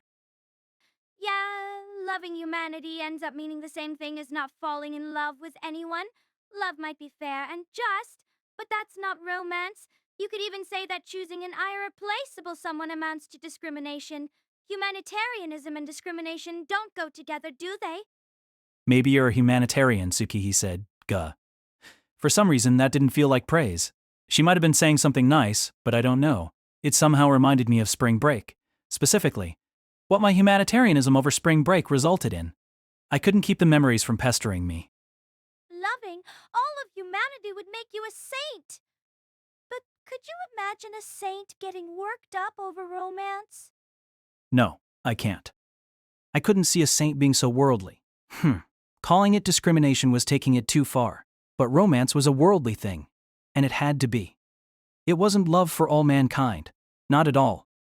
If there was someone who could fall in love with every human being on the planet, I guess that would be unbeatable. Someone who pined for humans as a whole? Yeah, that'd be difficult. Actually, not difficult, but absurd.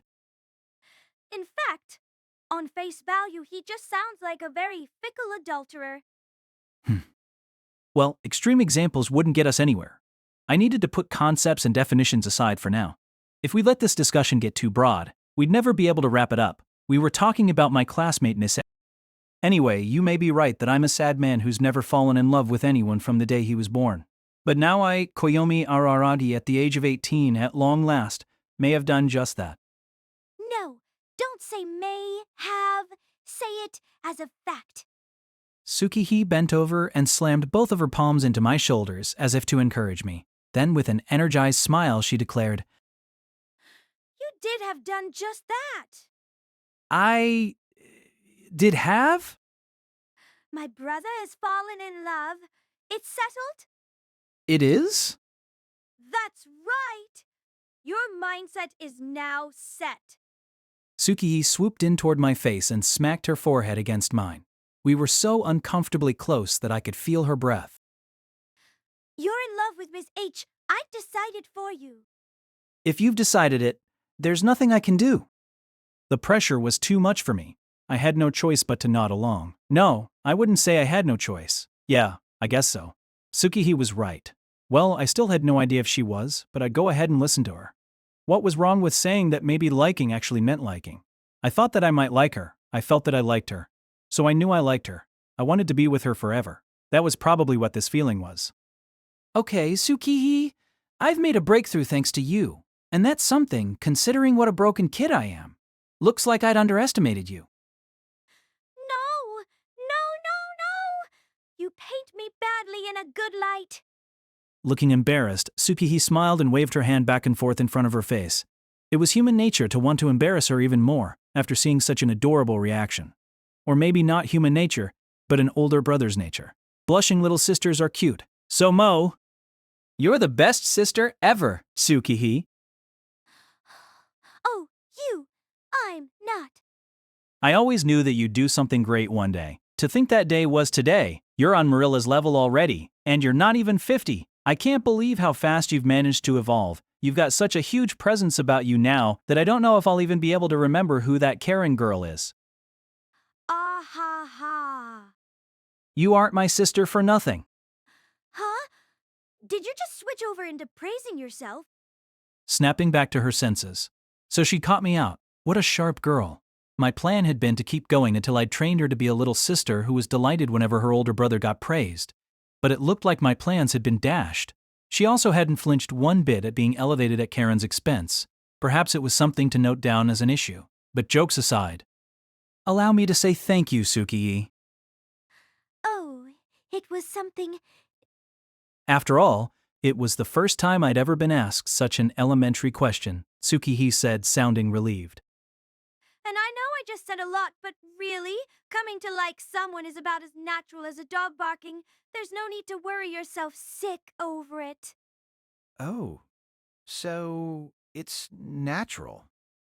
Yeah, it's normal. So it's normal for there to be a girl in my class I'm interested in?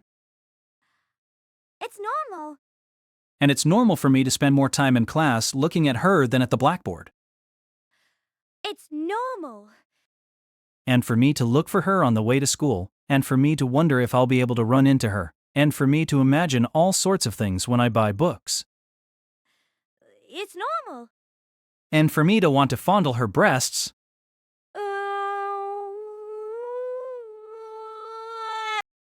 The conversation came to a halt.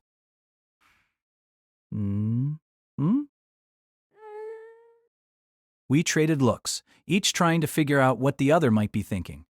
Neither of us could figure out why the conversation had come to a halt. Huh? Wait, what? What are you saying, Tsukii?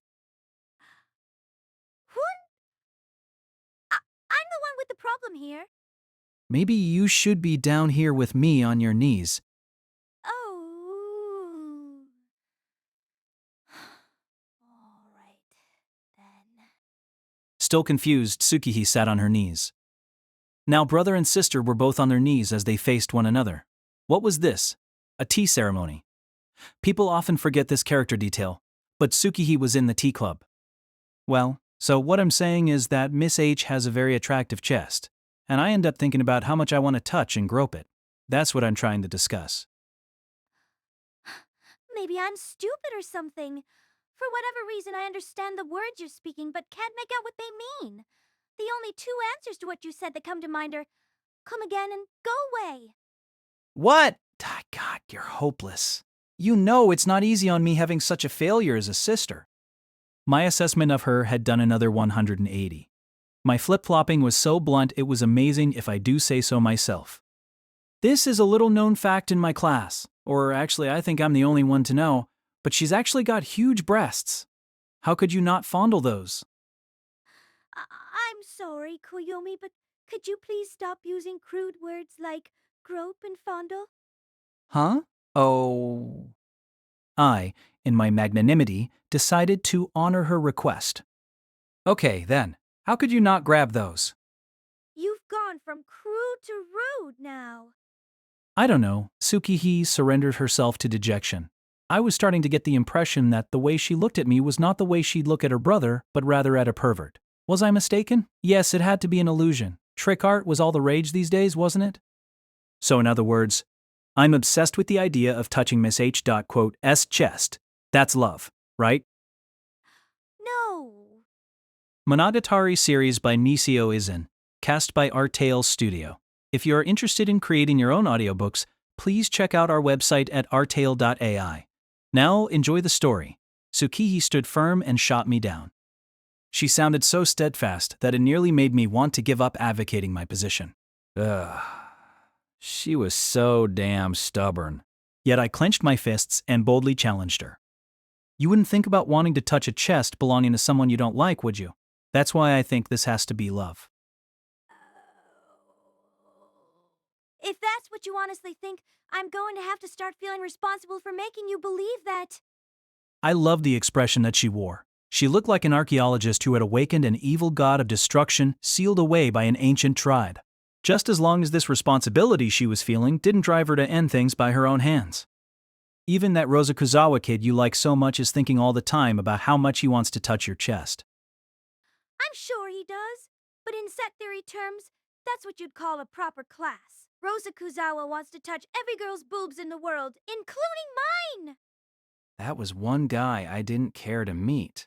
Actually, I didn't know about Tsukihii either. How was she able to yell something like that at the top of her lungs? So, Koyomi, it's a natural feeling for boys to want to touch girls' boobs, and you don't have to worry about it. It felt like she was giving me advice on an entirely different topic now. We'd gone from romantic advice to sex ed. I did say no, but it's normal in another sense. Is it now? Yes, it's obvious. Obvious. It's not love, it's sexual desire. Desire? Desert. Huh. That sounded wanting. Or rather, it's precisely wanting. Don't talk like a classic raconteur delivering one of those punning punchlines. Oh, I thought it was just right. Good enough to end the chapter on, in fact. Are we really going to continue? Yeah. We can't end on that. There are some things here that are over, though, like you. What do you mean? My life is just getting started. I meant your humanity. Ugh, and while I did do this half as a joke, the other half of me was really trying to give you serious advice. I never imagined I'd have to answer questions from my own big brother about his brimming libido. Excuse me, my libido? Are you saying that about the honest questions I was asking you? And she was doing it half as a joke? This was no laughing matter. But isn't that what it is? There's a girl in your class and you're interested in her boobs, and you spend more time in class looking at her boobs than you do the blackboard, and you look for her boobs on the way back from school, and you always imagine her boobs when you go to the bookstore. If that's not lust, then what is it? Hold on, you swapped out a bunch of my words there. A huge find and replace had just been committed on me. Or maybe a search and destroy. When you put it like that, then it's lust, not love, and the guy is a pervert, not your brother, but Tsukihii. You need to keep in mind how mistaken your assumptions can get. I'm almost certain that you've misunderstood. Have I? Yes, don't get the wrong idea. I'll concede a whole mile to you and say that my clean and pure emotion of wanting to touch Miss H.'s chest is lust. A pure kind of lust. After hearing all of that from you, I won't hesitate to admit that this lust has at least something to do with the issue that I'm facing. I will defer to you, my little sister. But what do you think about this, Tsukihii? I paused for a moment. Then, in a firm voice, I spoke my prepared line. Isn't it impossible for love to exist without lust? Shut up. Oh, sorry. It seems that I somehow picked the wrong comeback there. Die. That is the most ridiculous thing in the world, and how dare you act like it's some wise saying, spat Tsukihii, clicking her tongue. How uncouth. Whatever happened to that bit about her being in the tea club? I'm not going to die, sorry, but your big brother is immortal. You're immortal. Well, I'm immortal too. Seriously, she sighed. Are you seriously serious? She sighed. Still sitting, Tsukihii skillfully shuffled her knees back and forth and drew closer to me. Closed the distance, you might say. What do you want? I thought I'd try something. Really? Now? You want to try your big brother? Yes, now that I know what kind of big brother he is. Stopping just before our kneecaps collided, Tsukihii thrust her chest out toward me. Come on, touch them.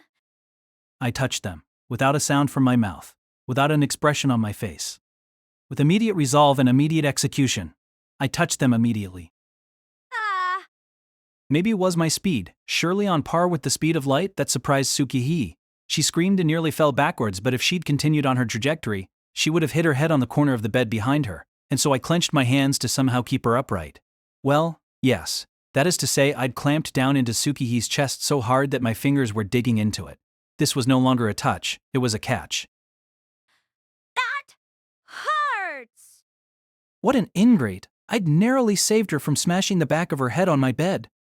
You could say I'd saved her life, yet her body rose up toward me like a pendulum at an incredible velocity, and she head-butted me. Forehead struck forehead, but I still didn't let go of Tsukihi's chest. Her chest was the lifeline keeping me from flying backwards. I said that hurts. Let go. Leg. Legol? Oh, are you practicing to be a soccer announcer?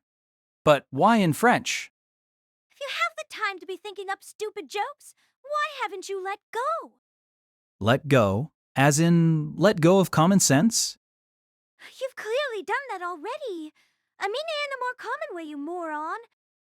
There was no need for her to call me a moron. As soon as I was able to raise my fallen body, I released the protrusions into which I'd hooked my fingers. Oh, what is your problem? What is your problem? What is your problem? What is your problem? And now my words are getting jumbled together. Her rage was acute and cute. There wasn't a moment of hesitation just now, was there? You came to grab them the moment I said it. The way you reacted, it was like the words bypassed your brain and went straight to your spine. How rude. No brother would ever fondle his little sister's chest. You just did, with everything you have. Nope. It's the opposite, in fact. Think outside the box. It was your chest that groped my palms. How are you able to come up with such a disgusting sentence? What a perverted sister you are, coming and fondling your biological brother's hands with your chest. Inside or outside the box? Who thinks such a thing? Fondling someone's palms with your chest? She asked. Tsukihi had her hands against her temples. I noticed that neither of us was sitting on our knees, probably as the result of our little slapstick dispute. The balance had collapsed at last. I can't believe you, Koyomi. You shouldn't touch your little sister's boob so much. What? Why are you getting mad at me? You're the one who told me to touch them. I could even say that you seduced me. Seduced? By the way, have you ever read the word seduced in a font that made it look like secluded? That's a keen-eyed observation, but you're not getting me sidetracked. If you think I'm just going to sit here and take this, you're dead wrong. I'm going to Karen and telling her about every little thing that happened here. Don't. There won't be anything left of my original form. I would be pummeled. Karen got mad whenever someone bullied Tsukihi. Would you be able to live with yourself if the base of Karen's fingers got scratched up in the process? How can you say something that lame in such a proud voice? Tsukihi glared at me, and hers were the eyes of a killer. Maybe there shouldn't be anything left of your original form. I'll come back tomorrow to wake you up with a crowbar again. It's pointless. Unfortunately for you, weapons don't work on me. I'm a non-existent youth. I'm protected by certain ordinances. How cool. Well, I hadn't done a thing to be ashamed of, but I was afraid that there could be a misunderstanding. Or not a misunderstanding. Exactly. It was Karen I was afraid of. Fine then. No getting sidetracked. I'm going to rehash and revisit the topic, okay? You were the one who seduced me, saying, "Come on, touch them." What pisses me off more than anything is your awful impression. It didn't sound like me at all. Tsukihei Aradi was in hysteria mode. What a history novel this was turning out to be. No, that wasn't good enough of a punchline either. As much as I wanted to move on to the next segment, a chapter couldn't end on that. My voice sounds more like Yuka Iguchi. Don't use a real person's name! And I never seduced you or anything? Yes, you did. You stuck your chest out all like, why don't you reach out and touch somebody? Don't turn me into some lame, airheaded character. No one ever requested that. Stop it. Don't you know some people are starting the series with this installment? Uh-oh. If they really are, I ought to be worried about my favorability rating. I thought I was in safe territory with all of this joking around because we were working off of 6 previous volumes. I was going on this rampage on the presumption that everyone already knew all the great things about me. Be careful about the way you act, Koyomi. We even have readers in Nebula. You're right. This could turn into a cosmic issue. It wouldn't be an exaggeration to say that Earth's fate now rested on my shoulders. So what? Koyomi, would you touch just anyone's chest if they asked you to? Hold on. Do you see me as that immodest of a person? I can't believe you. You can provoke me all you want with lines like that, but the only chests I'm going to touch are Miss H. Quote, S and yours. I'm in a special category together with Miss H. Wait, no. Karen, too. You even want to put your filthy hands on her. Really? Hold on. Is it okay for us to be thinking of you as family? You've got it all wrong. It's because we're family that I feel this way. Putting aside Miss H, the only reason I'd say that to you, too, is because I'm your brother. What is that supposed to mean? To a boy, his little sister's chest doesn't count as a chest, which is to say that a boy can touch his little sister's chest all he wants, and it still won't count as having touched a chest. So I can touch your chest all I want. Forget whether or not I should think of you as family. That syllogism is so ridiculous. I don't know whether I should call you human. You've leapt right out of the box, Tsukihei groaned. It seemed that I hadn't been able to make her understand. How sad. Perhaps humans are doomed never to understand one another. Despite all the advances in communications technology, we still can't share our thoughts and trust in each other. But Tsukihei refused to be discouraged by the social satire in my narration, and her drooping head popped up, testifying to her stout heart and bold spirit. Life remained in her eyes. It seemed she wanted to continue protesting. Talk about obstinate. Why wouldn't she die already? I decided to strike first before Tsukihei could say something obnoxious. For argument's sake, let's say your chest is an inviolable object. But you, its owner, gave me permission to touch it. So how can you blame me? When it came down to it, the earlier slapstick bit started because she'd suggested it. That was its genesis, after all. No. But Tsukihei was persistent. No. No. That was me being tsundere. Excuse me? Sorry, how? I'm fairly well versed in the subject, even without bringing up Marilla, but I didn't see a shred of such an inclination in what Suki had said earlier. See, now I'm the one thinking outside the box. I'm not a slave to any of your adult rules and regulations. Well, you need to be. Especially the adult ones. She was on thin ice there. They've been cracking down a lot lately. If we're going to be titillating, we need to play by the rules.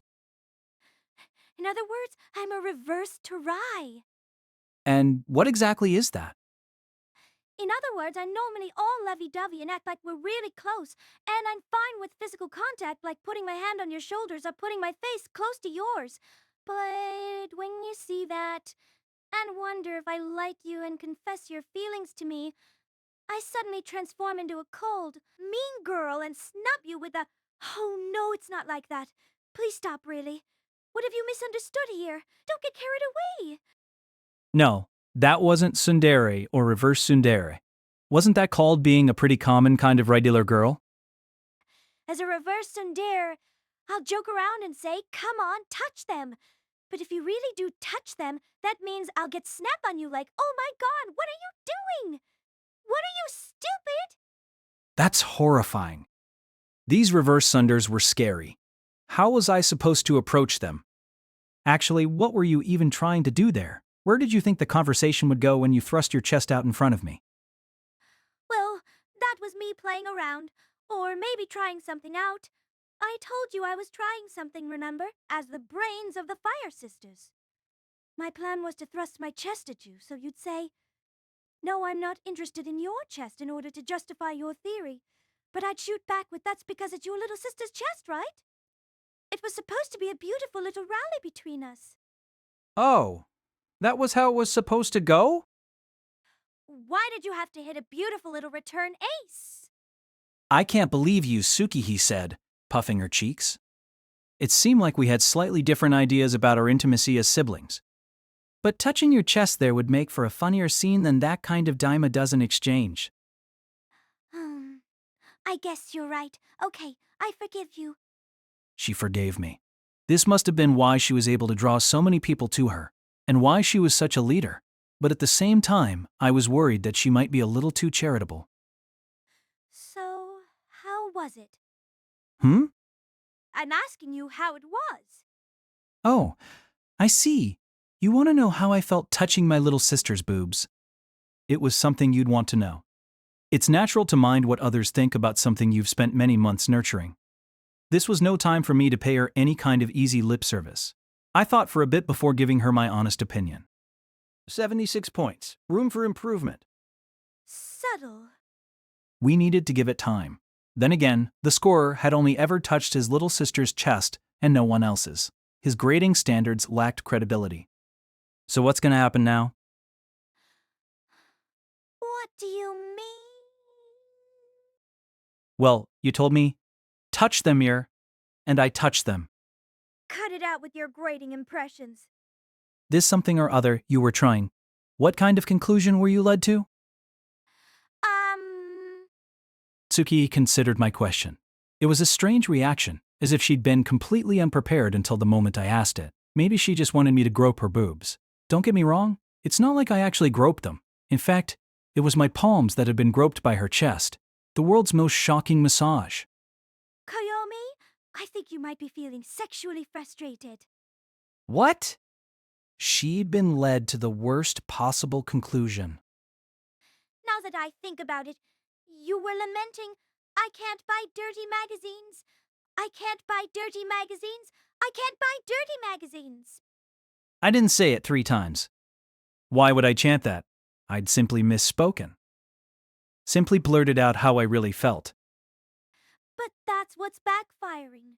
It's doing the complete opposite of what you want.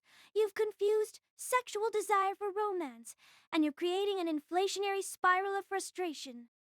An inflationary spiral? What was that? Though I'd heard of deflationary spirals before. Geez, an inflationary spiral. You're telling me some 007-ish phenomenon is taking place inside my head?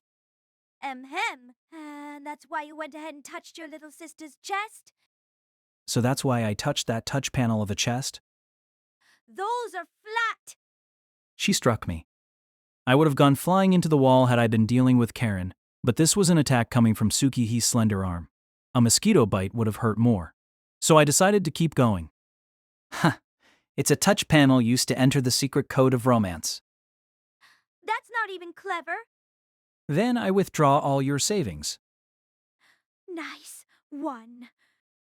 As furious as Tsukihi was, when it came to judging jokes, she was fair, being my little sister. This is a problem. It's okay because it was just my chest. But if you get any more frustrated, you might put your hands on the chest of your true love, Miss H. You think I might literally put my hands on her? And wait, did you just say that your chest was okay? It was better than okay. Wouldn't you say? It wasn't bad. What kind of conversation was this? But, if that's the argument you're going to make, then Miss H would be thrusting her chest out in front of me and inviting, "Come on, touch them." She would never.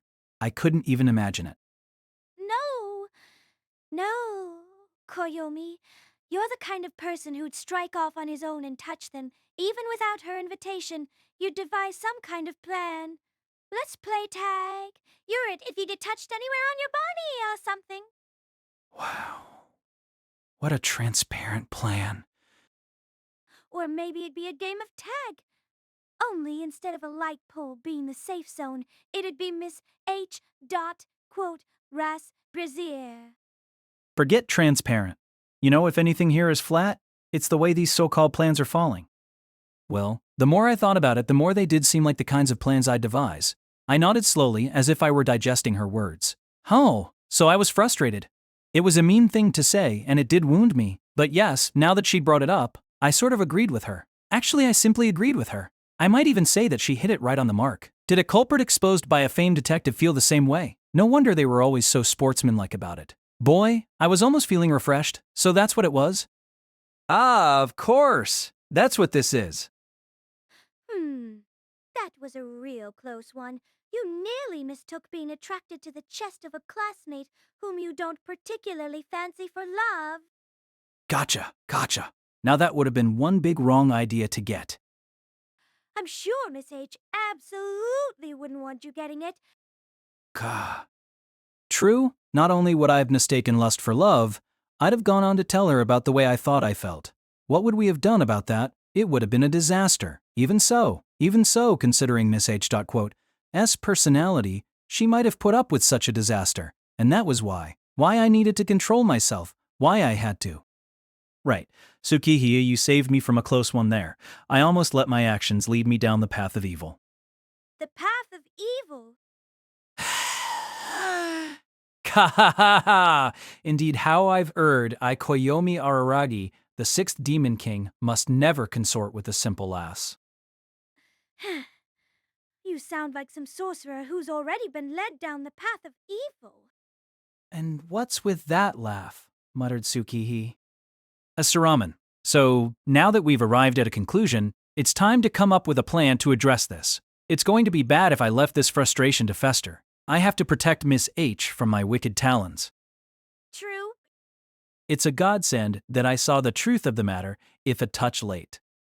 True.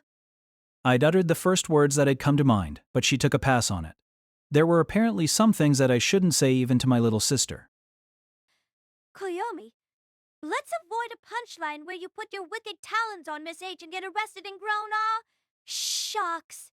This is the last time I bother with boobs. I don't think the scene would end in such a jocular mood if I got apprehended by the police. And I don't want there to be a criminal in my family either. It'd be a blot on the name of the Fire Sisters. All of the trust we've spent our time building up will vanish into thin air. Yes, you do hear people say that it's not capable enemies you should be scared of, but incompetent allies. I think I'd say catastrophic allies in this case, not incompetent. You might. Hold on. I wasn't the Fire Sisters' ally in the first place. Some people did seem to put me in a 6th Ranger kind of position. They apparently call me the Fire Brother, talk about lame. But I didn't have any recollection of ever donning a silver suit and doing battle, even metaphorically. Oh well, I guess I'll have to fondle your boobs or Karen's when I feel like it as a palliative treatment to tide me over. That treatment can never happen. Why not? Don't you two Fire Sisters fight for justice? You ought to be jumping at the chance to sacrifice yourselves for me. Maybe the just thing to do here would actually be to sacrifice you. No way you're fondling my boobs just to kill time, muttered Tsukihi. Then what are you going to do? Either Miss H, an innocent civilian, is getting touched, or you sisters are. It's one or the other. If those are the only choices, then go! Fine, you can touch us. The sisters were so full of the spirit of self-sacrifice. The creeps. Do as you please with our chests, but promise you won't lay a finger on Miss... Okay, I promise. Not just Miss H, in fact. So long as you two sacrifice yourselves for me, I don't care if I run into an irresistibly cute, pigtailed, lost elementary schooler with a backpack on in the future. I swear I'll never hug her from behind or anything. Why such a specific example? I'm not sure. How strange. I could only tilt my head in wonderment. A cosmic will was making itself known. Then again, I think promises ought to be as specific as possible. They'll be easier to keep. I see. So you'll never break that promise, no matter what. Sure. Why? The future wasn't set in stone, so why did it already feel like I was telling a lie? Anyway, those wouldn't be the only choices. Yeah, of course not. Touching your sister's chest wasn't anyone's idea of a funny punishment. There are a lot of ways to deal with sexual frustration without setting your eyes on your little sister's chest. That's like a method of last resort. Last or not, better not resort to it at all. In which case, we needed to think about the best way out of all the other methods to relieve my frustration. I think the usual thing to do is to get really involved in a sport. Or maybe to find some indoor hobby that'll be your passion. Sports, huh? I should have gone jogging with Karen or something. Three-legged too? Yeah, like in a three-legged weight. Why? I'd probably end up getting dragged along and looking like a bride's veil at a wedding ceremony. Nope. This is Karen we're talking about. She'd run fast enough for you not to be dragged. So fast I'd float behind her? Sounded like ninja training. Truth be told, that was a more likely path for Karen than becoming a bride. Ugh. She'd made me reply like a real straight man for the first time in a while. No sports. I feel inferior enough to Karen. What a small person. A scornful comment escaped Tsukihi's lips. I didn't know if she meant that with regards to my mind or my body. Probably both. So, an indoor hobby. Yeah. You don't seem to be playing video games lately. Ah, recent games. Or maybe not recent, but new games. They all have so many connected features in online battles that even if you play alone, you can't figure out half of the fun the creators were trying to put into it. Oh, like Street Pass? That's part of it. Not that you'd pass anyone on the street out where we lived in the middle of nowhere. You congregated by the arcade machines at the department store. What a lame attraction. Knowing the fun's going to be limited makes it hard for me to get excited. You know, we do have an internet connection. In this house, why not play downstairs? No. You don't understand. I'm someone who wants to play games alone to begin with. I hate versus cabinets, I intoned. I didn't want any challengers storming into my heart. I doubt anyone who can only play games by themselves would ever find love. Fine then, grope your little sister's boobs. We're already down to the last resort? Oops, my mistake. I have a feeling that everything we've done here has been a mistake. Fine then, just go buy some dirty magazines. So that was her conclusion? You've been hesitant to buy them for a month now because your misunderstanding made you conscious of how it looked to Miss H, right? Knowing you, I can even imagine you bundling up all the treasures you've kept hidden away and tossing them out to reset your mind and body. How did you guess? I seem to have a very perceptive little sister. Or my actions were just that predictable? That's what made your frustration grow, which is why you should buy some new dirty magazines to solve the problem. I'd been offended at first, but now it was starting to sound like a good idea. Perhaps it went past a palliative treatment into removing the root cause. It promised to be a radical cure, right? Who needs love so long as you have dirty magazines? This settled everything. In fact, hadn't Tsukihi and I just solved the world itself? That said, being a solution to the world, our philosophy also threatened to lead humanity to extinction. I see, so you're recommending reading as a form of companionship. Yeah, read with your whole heart. Read until you leave the pages creased and marked. Wow, make that two things you've made me realize today. No wonder you have a perfect record when it comes to solving people's romantic troubles. I thought we were never going to get to the punchline, but now the end of this chapter is finally in sight. That's right.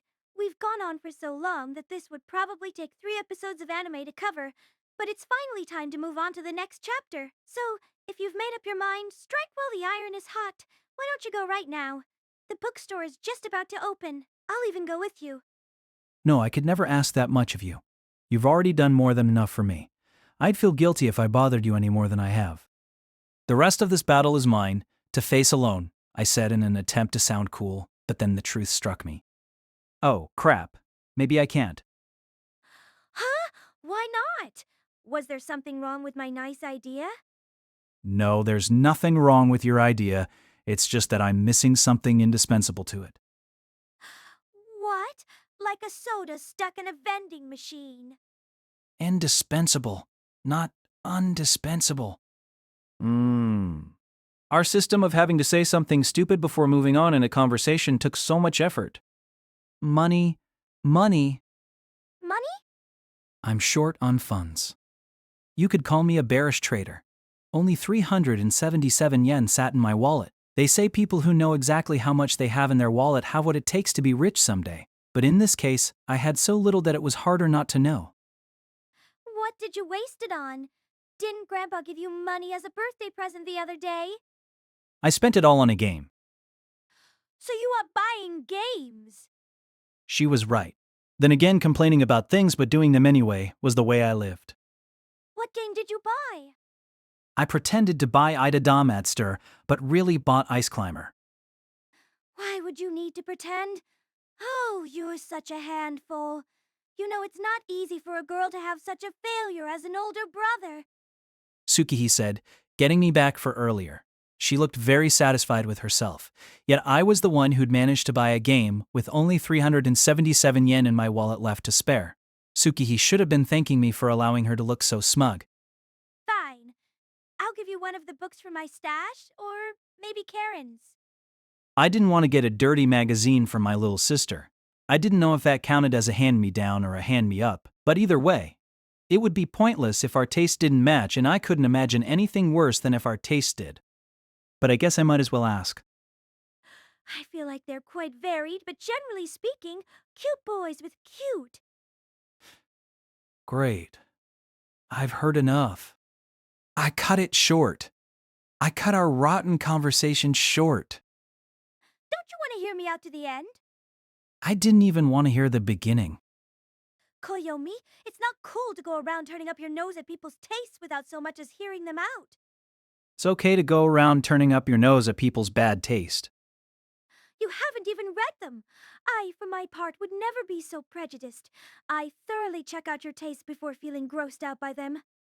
Don't check them out, and don't feel grossed out either. And here I'd thought she was just perceptive. She'd been sweeping the whole house. To be honest, Koyomi, your tastes worry me. Shut up! I didn't want to hear that from her, and this goes without saying, but my tastes and interests are as normal as can be. Damn, I'd have to find a new hiding place. You're complaining I've never even read your kinds of books. But what if I had? As my sister, would you be okay with it? Tsukihi thrust her finger toward me. A Beale fan big brother. Who wouldn't go crazy for that? No good. It's rotten. It was too late. I just don't know what to do. I may be a fire sister, but I'm going to get burned. Standing up, she strode out of my room without saying another word. Given how silent her exit was, she probably meant to be back soon. She couldn't have gotten mad all of a sudden, right? Because your clothes piss me off, or whatever. That'd be pretty chilly between siblings, but fortunately, it wasn't the case, and she returned right away. When I took a closer look, I noticed 3 neatly folded 1,000-yen bills in her hand. Then Tsukihi offered them to me. Here, you can borrow this. What? What? Are you really bestowing this charity upon a wretch like me? I began to abase myself in the blink of an eye. It was shameless even by my standards. Yeah. Wait, no, I'm just letting you borrow this. Okay, you haven't used my touch panel to access my savings. You need to pay me back. Oh, of course. With plenty of interest on top, within legal rate limits. Very by the book, I see. I'm a man who always repays his debts. You know that line doesn't sound so impressive when it's a cash debt? When I thought about the picture we were painting, a boy sitting on his knees in front of his little sister to borrow money from her, it was the most pitiful tableau ever. Perhaps the pity got to Tsukihi too. And I don't need interest. But I want to see you show your gratitude instead. My gratitude? I want you to bare your heart and feelings. Thank you. I love you. Tsuki. With those words, she proceeded to take off her socks. The way she took them off was far more erotic than it needed to be. Then, standing on one leg like a character in a kung fu movie, she raised and shoved the other in front of my nose. In her most intimidating voice, she said, Lick it. I licked it.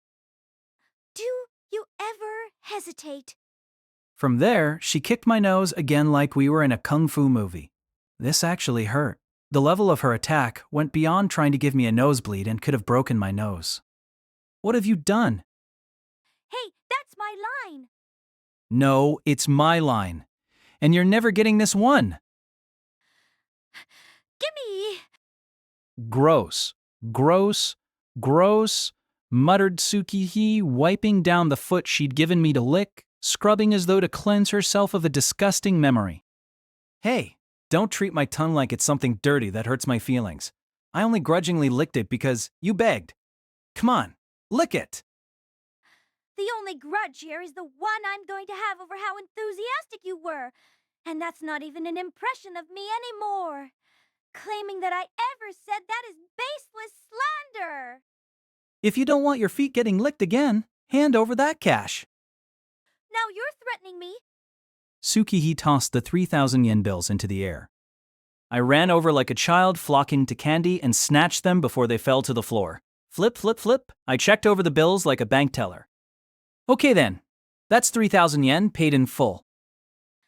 Why are you treating me like I'm repaying a debt into my paltry allowance to lend you money? I'm sure you don't trust me, so I'll tell Mom and Dad to automatically deduct 3,000 yen from my allowance this month and give it to you. That's very considerate of you. But if that's how you see things, I wish you'd try harder to get your little sister to trust you. I'll keep that in mind going backwards. The Rhea, I said, then checked my clock. It was before 10. Yes, a perfect time for some cycling. I opened my dresser and started changing clothes yet again now to go out. This morning had been like a fashion show. Hey, Koyomi! I started with my jeans, and as I got them on, Tsukihi stopped fiddling around on my desk to speak to me. What could it be? She'd given me her money. Why wouldn't she hurry up and leave? Not just my room, but the planet, while she was at it. When'd you start working out? Huh? Otter mode. I guess I haven't seen you naked in a while, but you didn't always have abs like that. Oh. I now had a six-pack, and I guess it was the first time I'd taken off my shirt in front of my sister in my current state. I'd become this way during spring break, so wow, I hadn't taken my clothes off in front of Karen or Tsukihi for the past month. How stupid of me. I was so ashamed that I hadn't shown my body to my sisters. Hold on, no. What kind of a pervert was I? And also I was quipping at myself an awful lot this morning, with lines like, what kind of a pervert am I? Maybe that was the surest sign you were a pervert. I've actually been into abs lately. I see. Into abs. That's right. I'm doing Billy's boot camp, but just the ab workouts. Why such an unbalanced plan? I, of course, couldn't tell her the truth, so I gave her the first excuse I could think of to brush off her question.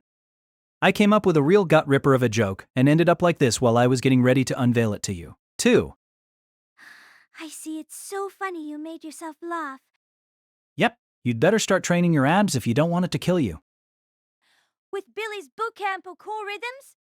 No. My suggestion would be the electric slide. The electric slide.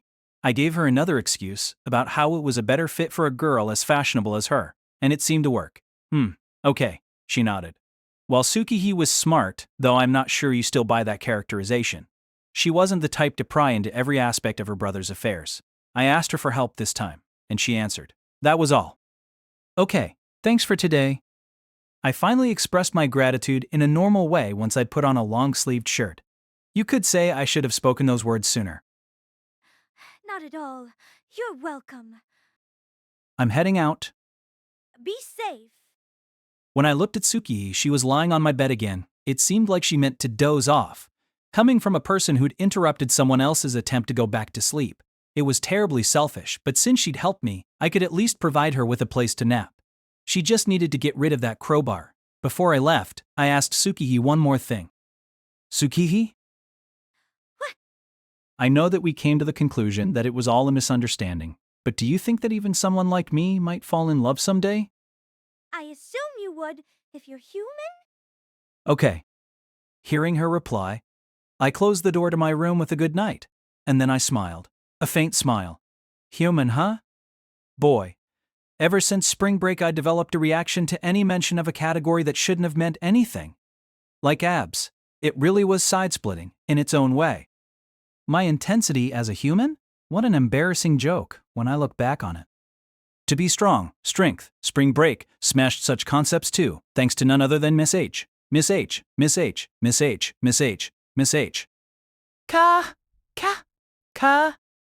Just then, as my sneer was on the verge of turning into an Asuraman-esque burst of laughter, I'm back. I heard a voice. It seemed that Karen had come back from her job faster than I expected. As you might guess from our family's nickname for her, the Bullet. She tends to stay out for a long time when she leaves the house. Her record to date was from 6th grade, when she announced that she was going to take a walk around the neighborhood and didn't come home for 3 days. She was found in Okinawa that time. Who takes a walk across the ocean?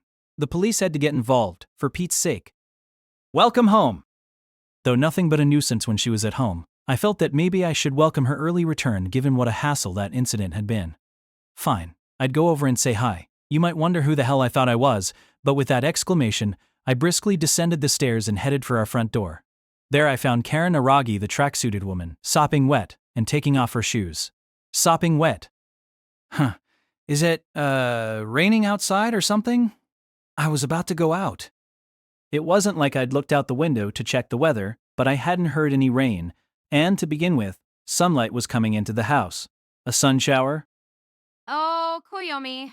So you woke back up? They say that only a star can rival you when it comes to sleeping, so waking you up is a real ordeal. I was concerned about leaving it all up to Tsukihi, but hey, looks like she did a great job. Well, I don't know if I'd call it a great job. It felt like Tsukihi had paid a pretty big price even if she'd met her goal. Not only did she have to pose in her underwear, grope someone's hands with her chest, and get someone to lick her feet, she even got ripped off for 3,000 yen. Somebody had put my dear little sister through such an ordeal. Unforgivable. Yep. Looks like the time when Tsukihi goes off and stands on her own has arrived. I feel lonely just thinking about it. Still, I gotta tell her she did good. You should leave her alone. She's in my room sleeping, having accomplished her mission. You can praise her after she wakes up. Anyway, Karen, did you not have an umbrella? Preen? What's the matter? You almost never call us by our names. You said it's too embarrassing, which is why it's always big little sister or little sister. Oh, that trait got annoying, so I decided to get rid of it, starting with this round. It's not like anyone else liked me doing it in the first place. I just had to grin and bear it. It feels like the timeline here is getting all topsy and turvy and higgly and tiggly, but whatever. Nah, it's not raining. Clear blue skies, just like the first day of Golden Week ought to be. What? Then why are you so drenched? Did you fall into a swamp or something? I may climb at times, but I never fall. My little sister was more annoying than any tick. I may not fall, but all jokes fall flat around me. What a nightmarish character. It's like the term social climber was made for me. Was she okay with that being the phrase made for her? I didn't know what to say. She was too much of a masochist, both physically and mentally. I don't care if you're climbing or falling, just tell me why you're drenched. Did Sailor Mars or someone chastise you in the name of her planet? Don't be stupid. She's my buddy. The only one being stupid here is you? Well, this is Sweat. See? She said, hugging me. It felt like my entire body had been wrapped in a fully soaked sponge. In other words, gross. My discomfort index is off the charts. For reals? Ugh. You reek of sweat. Is, sweat? All of it? Hey, Koyomi. I can't believe you'd tell a girl of a tender age that she reeks. Let go. This goes beyond discomfort. It's downright unpleasant. I thrashed around with all my strength, but to no avail. Unlike Tsukihi, I was dealing with Karen, my jockish, power-based little sister. I lacked the strength to shove her away. See, Mir. Karen started rubbing her cheeks against mine. While her perspiration acted as a lubricant, making it an unusually smooth cheek rub, it still felt more like she was trying to grind the salt in her sweat near my face. It was like the world's worst facial scrub. Stop it, Karen. Think about the difference in height here. My face is getting stuck between your boobs right now. What? Really? Oh gosh, I'm so embarrassed. The moment I pointed this out, she got away from me with a bashful expression. While my life had been spared, I was confounded by what did and didn't embarrass her. How did you blush after giving that intense of a hug? That's all sweat? Seriously? Well, yeah, I guess this really is sweat. I won't say I was drenched, but I was awfully damp as a result of Karen's hug. When I ladled off some of the moisture and inspected it with my tongue, I could tell it was nothing but authentic sweat. Don't be licking your little sister's sweat. You're such a creep of a brother. Not nearly as creepy as a little sister who comes back home looking like a monster you'd see by the riverbed. What was that yokai called again? The Wet Woman? That would be an amazingly straightforward name, though. Who gets that sweaty after going for a jog? Are you sure you weren't fighting Godzilla or something while you were at it? No, it's because I don't go jogging very often. I don't know how hard I should run, and it seems like I was pacing myself wrong. Huh? So she went jogging but ran at full speed? Okay. Still, it felt like the amount of water enveloping her body weighed more than her. That was a longer jog than I expected. 42.195 kilometers. You ran a full marathon? Well, I went jogging like an Olympic torch runner to celebrate the start of Golden Week. Torch runners don't run 42.195 kilometers. She'd confused the torch relay for the actual Olympic marathon. What? But they go from one country to another. Don't they run at least that far? They divide it into sections and get different people to run them, and anyway, if that were the case, 42.195 kilometers would be way too short. She had such a narrow view of the world. This was the Olympics, not a neighborhood athletic meet. No, Koyomi, 42.195 kilometers was long. Of course it is. Long enough to cause you to get soaked in sweat, at least. Yep, I'm feeling it. More than I've ever felt anything. I know they say 42.195 kilometers, but I thought it'd only be like running 1,000-meter dashes in a row. Oh God, oh God, oh God, oh God, oh God, was my sister stupid? I was going to start shaking in fear. I see. No wonder I'm tired. Now I understand why I'm so exhausted. An idiot who never got a thing was going on about how she understood. I was so worried for her. So, Koyomi, where's the finish line tape? You do have some ready for me, right? Why the hell would I? What kind of guy expects his sister to go out and casually run a full marathon while he's gone back to sleep? That's weird. I asked Sukihi. I doubt she took you seriously. That, or Tsukihi just ignored the request. She could be cold, even though the two of them got along. You could say she wasn't so obliging. Oh, fine. She doesn't always know how to close the deal. I guess she still needs me.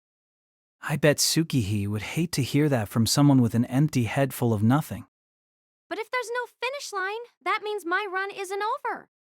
Oh, fine, Karen repeated before facing me. Could you make a ring around your head? A halo? Like an angel? No. Just a ring with your arms like this. Ah.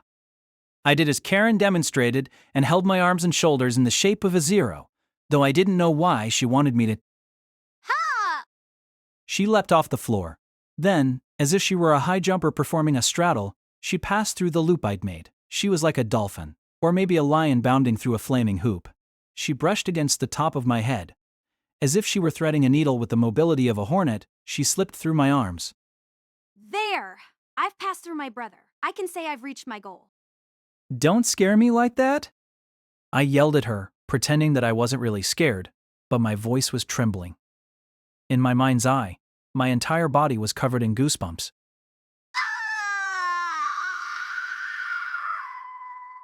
I'm beat! Actually, I'm thirsty. Time for water!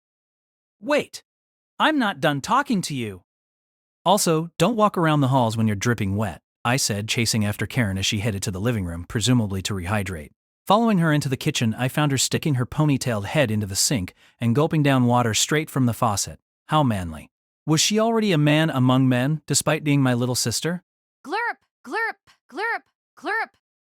Having swallowed what looked to me like a gallon of water, Karen finally took her mouth off of the faucet. All right, Koyomi. My maidenly feelings are in tatters because you said I reek of sweat, so I guess I'm taking a shower. With that, she started to take off her tracksuit. On the spot, in other words, right in front of me. Nothing about her behavior hinted at a maidenly anything that could be put in tatters. Maybe she wasn't concerned because we were siblings, but normally, a kitchen wasn't a place where you disrobed. Still, you know what? Like Tsukihi, she had a boyfriend. Nizudori, I think his name was? Not that I cared. So whether or not she had any maidenly feelings, she was familiar with romantic ones, at least. Hey, Karen. I spoke up figuring I had nothing to lose. Maybe I'd get really lucky and be treated to a decent reply. What is it, Koyomi? I want you to help me with something.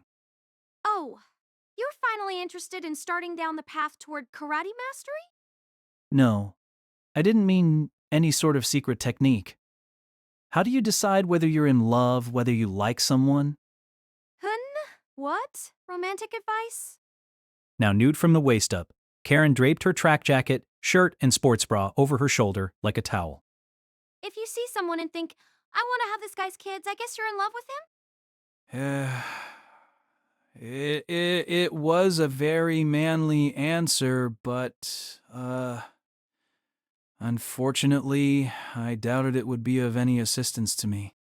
I carelessly consumed around 80 pages, or almost a quarter of this volume's thickness, playing around with my little sisters, so things are going to get a lot more brisk from here. Alaragi novices who came here straight from the anime may have dropped out already, but if you're still reading, I'd like to ask for your patience as we proceed. Don't give up. You can do it! Having borrowed 3,000 yen in funds from my lovable little sister Tsukihi, I might someday lose my line of credit, and after receiving some pertinent advice from Karen that I'd probably never make use of, I got on my mountain bike and began heading straight to the major bookstore that you could call the only one in our town. It was to procure dirty magazines, of course. I was impressed in a way by my own stoicism, as I left home for a very plain everyday task, not allowing myself to be ungracefully excited by the beginning of Golden Week. Wallowing in conceit, I pedaled as fast as I could, and as I did, I saw Miss H. No, I'm sorry. I saw Hanekawa. Miss Hanekawa. I didn't have any particular reason in mind for doing so, but my reflexes made me slam on my brakes. I tilted my vehicle diagonally and dragged the tires in a two-wheeled drift, before coming to a stop. Whoa. Oh, I was shocked. What kind of timing was this? Just after getting into a fierce debate with my little sister about Hanekawa, and just after learning the truth that my feelings for her weren't ones of love but of sexual frustration, I'd come across none other than the woman as she was on a walk. What an amazing coincidence using decadedial. That's for was added. I wondered. Was she headed to the library again? No, it was Golden Week, so the library might be closed. Then maybe she was thinking about heading to the bookstore to buy some study guides or something. That would make it a nightmare if we happened to meet up. I'd have to call off my plan. My determination, and all the thoughts and emotions Tsukihi put into lending me her allowance, would lose their purpose. How could I let such feelings for my sister, more important to me than life itself, go to waste? It would be on the level of canceling a public works project like the construction of a dam, if not worse. Oh, I'm safe. Upon closer inspection, Hanekawa was heading away from the bookstore. She didn't seem to notice me as she crossed the road at a steady pace. It seemed the bookstore was not her destination. Then, where could she be going? Allow me to give you an explanation here about Hanekawa, about Tsubasa Hanekawa. Tsubasa Hanekawa, the president of my class, a class president among class presidents, a woman who was the personification of a model student. Even her outward appearance, braided hair with glasses, bolstered her inner personality to a T. Despite the day being part of Golden Week, she was still wearing her school uniform, undoubtedly out of strict adherence to school regulations. She was frighteningly smart and always got the best grades in our year, and was as casual as could be about it. She got the best score with ease on every test we were given, and everyone in our year knew her name. And she had a good personality, fair and just and well-respected, and I don't know, she was a high school girl as awe-inspiring as Perfect Cell. I personally think that the concept of perfection might have been thought up by some ancient mystic who predicted Hanekawa's birth using psychic powers to model the idea after her. She existed on a different dimension from washouts like me, and was someone I'd never have anything to do with, but just last spring break, she and I started having something to do with each other. More precisely, she saved my life. She was my savior. You could say I was crushed body and soul by her kindness, which is why I became friends with her after that. She did seem to have me mistaken for some kind of delinquent. Washouts and delinquents are apparently the same to her. Her leap in logic is that if you're a washout, you're not trying your best, and was eager to reform me. At this point in time, she'd gone so far as to appoint me class vice president. But let's take that in jest. In the months since spring break, Hanekawa had been incredibly friendly to a regular, boring civilian like myself. So much so that I'd mistaken it for love. I think I should ignore her though. I hadn't been the most blessed with friendships ever since I started high school, and in that sense I'd become horrible at judging my distance to others. Still, I did know it was normal to say hello to a friend you saw on a day off. That's what friends do. It wasn't a serious act. But today, this day, was different. I had a mission. My sister's thoughts and hopes were riding on my back. Not that Karen had said anything, and I needed to spin these pedals to get to that bookstore. Around and around. Doing so would protect Hanekawa in the end. I realized when I was talking to Tsukihide that, putting aside all the chess stuff, if my misunderstandings led me all the way down the wrong path and I confessed my love, though I hadn't meant to, I'd put Hanekawa in an embarrassing spot. No, she wouldn't be embarrassed. She'd probably lecture me and try to correct my misunderstanding. The idea of telling a girl I love her only to get lectured in return was pretty depressing, though it also sounded fun in its own way. Get a hold of yourself, she might scold me. Even if you discounted that possibility, the manly thing was to grin and bear it and leave stoically, in spite of how much I wanted to say hello. Farewell, Hanekawa. Let's meet again in the classroom once Golden Week is over. I would become a bigger person that moment, and hey, don't fall in love with the adult me, okay? Right when I tried to start pedaling, my legs froze once again. Not just my legs, my whole body. Huh? All of a sudden, Tsubasa Hanekawa turned the corner and changed direction, and I went from seeing her only in profile to facing her head-on, front and center, and I noticed the thick gauze covering the left side of her face. I was at a loss for words. It was the kind of thing that would leave anyone speechless, a visibly painful mark of treatment. I couldn't see the left half of her face at all. It was obvious that this was no treatment for something like a little scratch or a bruise from running into a wall. The white gauze, held in place with medical tape, hid every inch of that side of her face. It was more than visibly painful. It simply hurt.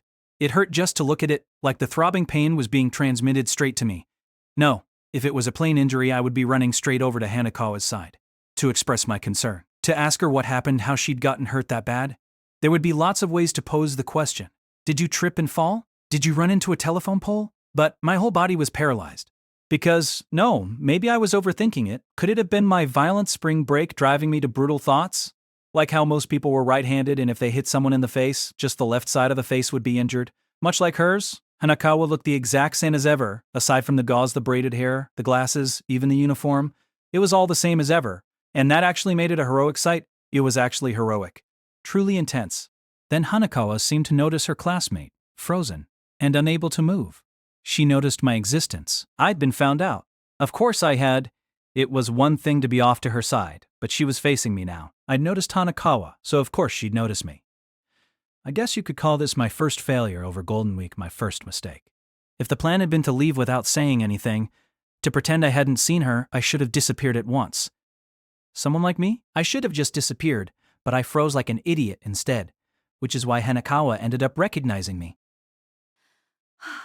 Oh. Pointing at me, Howdy, Araragi. she approached me with a friendly little jog. Yay, doing good? Her attitude, too. It was the exact same Hanekawa as always, which was why the gauze on the left side of her face stood out so much. Howdy, yay, doing good. And so, when I replied that way, my voice didn't sound anything like normal. It was too high, and I might have managed to trip over the short words. And then, Hanekawa looked as though she'd failed at something. My awkward, dejected reply that wouldn't even qualify as spoken in monotone must have made her realize her current appearance. This wasn't a speck of spinach between her teeth, of course. She had to be aware of the gauze on her own face. So she had to have realized what caused my awful reaction if I'd failed. So had Hanekawa. She'd been in the same position. She shouldn't have called out to me even after noticing me. That was the gist of it. Hanekawa was perfect, but that didn't mean she never failed. Well, maybe it wasn't a fail.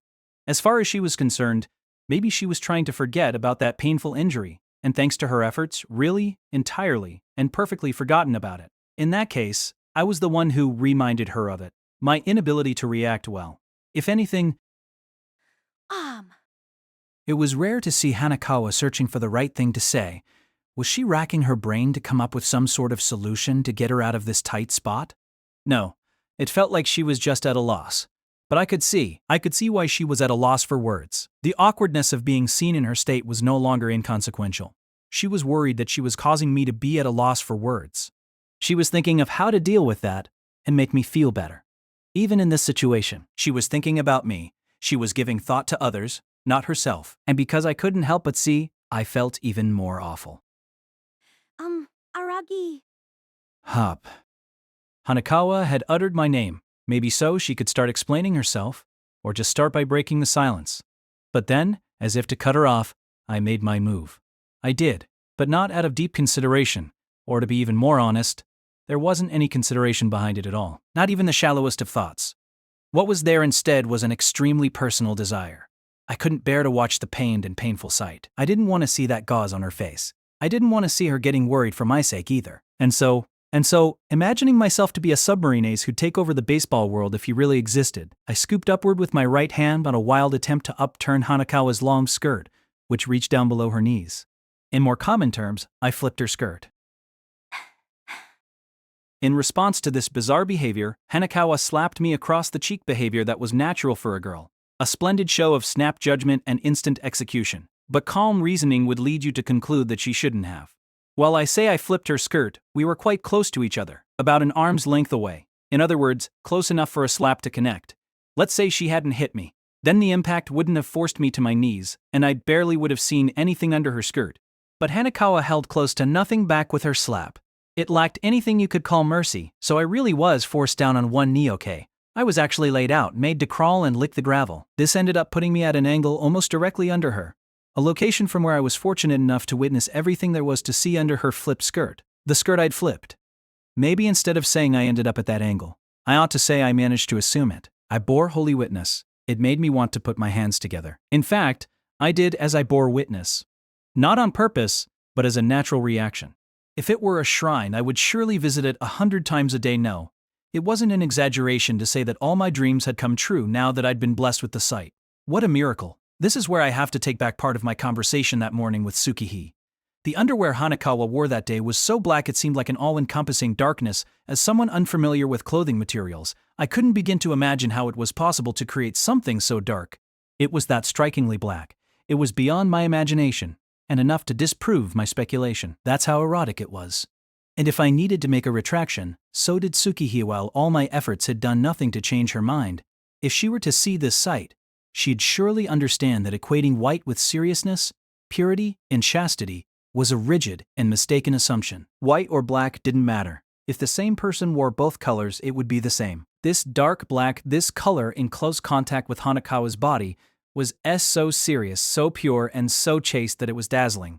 It was possible for eros to coexist with the serious, pure, and chaste. A color that did so existed. Such a person existed, and Tsukihi and I needed to take these truths to heart. Both brother and sister needed to repent. During our conversation, I jumped from the topic of underwear to Miss H. In the first place, due to all the occasions 2, 3, 4, maybe more I had to see the vast and colorful array of underwear Hanekawa wore, but to think that her tastes reached all the way into the color black. My goodness. No, I'm quite sure you're the one who needs to be feared here. While I lay there with barely a sign of getting up, thoughts racing through my mind like a revolving lantern hooked up to a turbocharged engine, Hanekawa had already regained her composure and was talking to me in the coldest of tones. You're out of middle school and still flipping girls' skirts? What are you thinking, Aragi? Come on! She was mad at me. This straightforward anger left me shocked and speechless. There was only one answer to give if she wanted to know what I was thinking. I wasn't thinking anything. What was I doing? Flipping skirts? Even elementary schoolers didn't do that these days. Hanekawa? I know. Here, Hanekawa presented a hand. As in, grab onto this. I'd fallen flat, but it wasn't as if I'd been seriously injured. I should have been able to get up without a helping hand but couldn't refuse Hanekawa's offering. I took her hand as though to shake it. I stood. I had to wonder. My heartbeat quickened when I took her hand. When we held hands, but was it just another product of my sexual frustration? I didn't know. You're so kind, Aragi. You're such a good and kind person. Smiling with her face half hidden in gauze. How do I put it? Her smile scared me. I felt an honest fear. Hanekawa was capable of smiling at me in this situation, showing me again that she was different from a washout like me. Not different in the sense that anything was wrong. It was closer to awe. Yes, fear. Speaking of which, wasn't Oshino more blunt about it? He'd even called Hanekawa creepy, hadn't he? That's what I like about you, Aragi. Unbelievable words spoken casually. This was, of course, Hanekawa as usual. But why? I felt happy to hear her say she liked me, but part of me also felt wounded, like she was gouging out my heart with a soft blade. I felt so sad. Really? Why was that?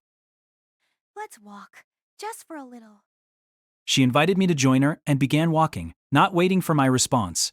Though I was confused, I didn't hesitate. I kicked up the stand on the bike at my side, grabbed the handles, and began pushing it. I caught up to Hanekawa in no time.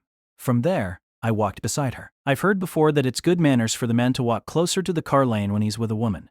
But here, that would force me to be on her left, so I found myself going on the other side. Of course, I felt ready to offer my own body to protect her if a car came careening into the sidewalk, but Hanekawa probably didn't want me to be to her left right then. She didn't want me to stand on the same side as that gauze. That was my thinking. Hanekawa, where were you heading? Nowhere really. I go walking on days off. I'm just strolling around with nothing to do. You must at least have somewhere you're heading, though. No, I don't. I don't have plans to go anywhere. I can't go anywhere. Araji, you have little sisters, right? It didn't seem like she was abruptly changing the subject. I think I remember you telling me that during spring break. Ah. So I'd told her? I was about to be amazed she remembered, but maybe there was no reason to be. You could compare Hanekawa's memory to a supercomputer's. If she remembered every conversation we'd had, that wouldn't be surprising. Then again, I did remember every piece of underwear I'd ever seen on her. You're not thinking about anything weird right now, are you? Nope, not at all. Yeah, I have little sisters. Tentatively. I did everything I could to probe and search my brain for a reason why she was on this topic. 2 little sisters. The world would never miss. Never miss. I mean it, I asserted a bit petulantly. I'd be upset if she thought I'd been bashful. I'm neither tsundere nor reverse tsundere. In fact, I'm anti-dear. I'd never act fawning, thank you very much. Sisters that annoying are one of a kind or 2 of a kind. Do you have any idea how far off a nice, regular path those 2 have caused me to stray? How much they've ruined my life? I feel lost and confused just thinking about it. I feel dizzy when I think about how normal of a life I could have led if only they weren't around. Well, listen to you, you say that. But I feel like you get along pretty well. Hanekawa's grin wasn't going anywhere. If anything, it was only spreading. I bet you show off your underwear to each other. How much dirt did she have on me? Well, it's not like we'd showed off our underwear, but it almost seemed like she knew everything about my interaction with Tsukihi that morning. In that case, she might even know where I'd been biking to and why. It was a frightening thought. What was she, the mind-reading monster Satori?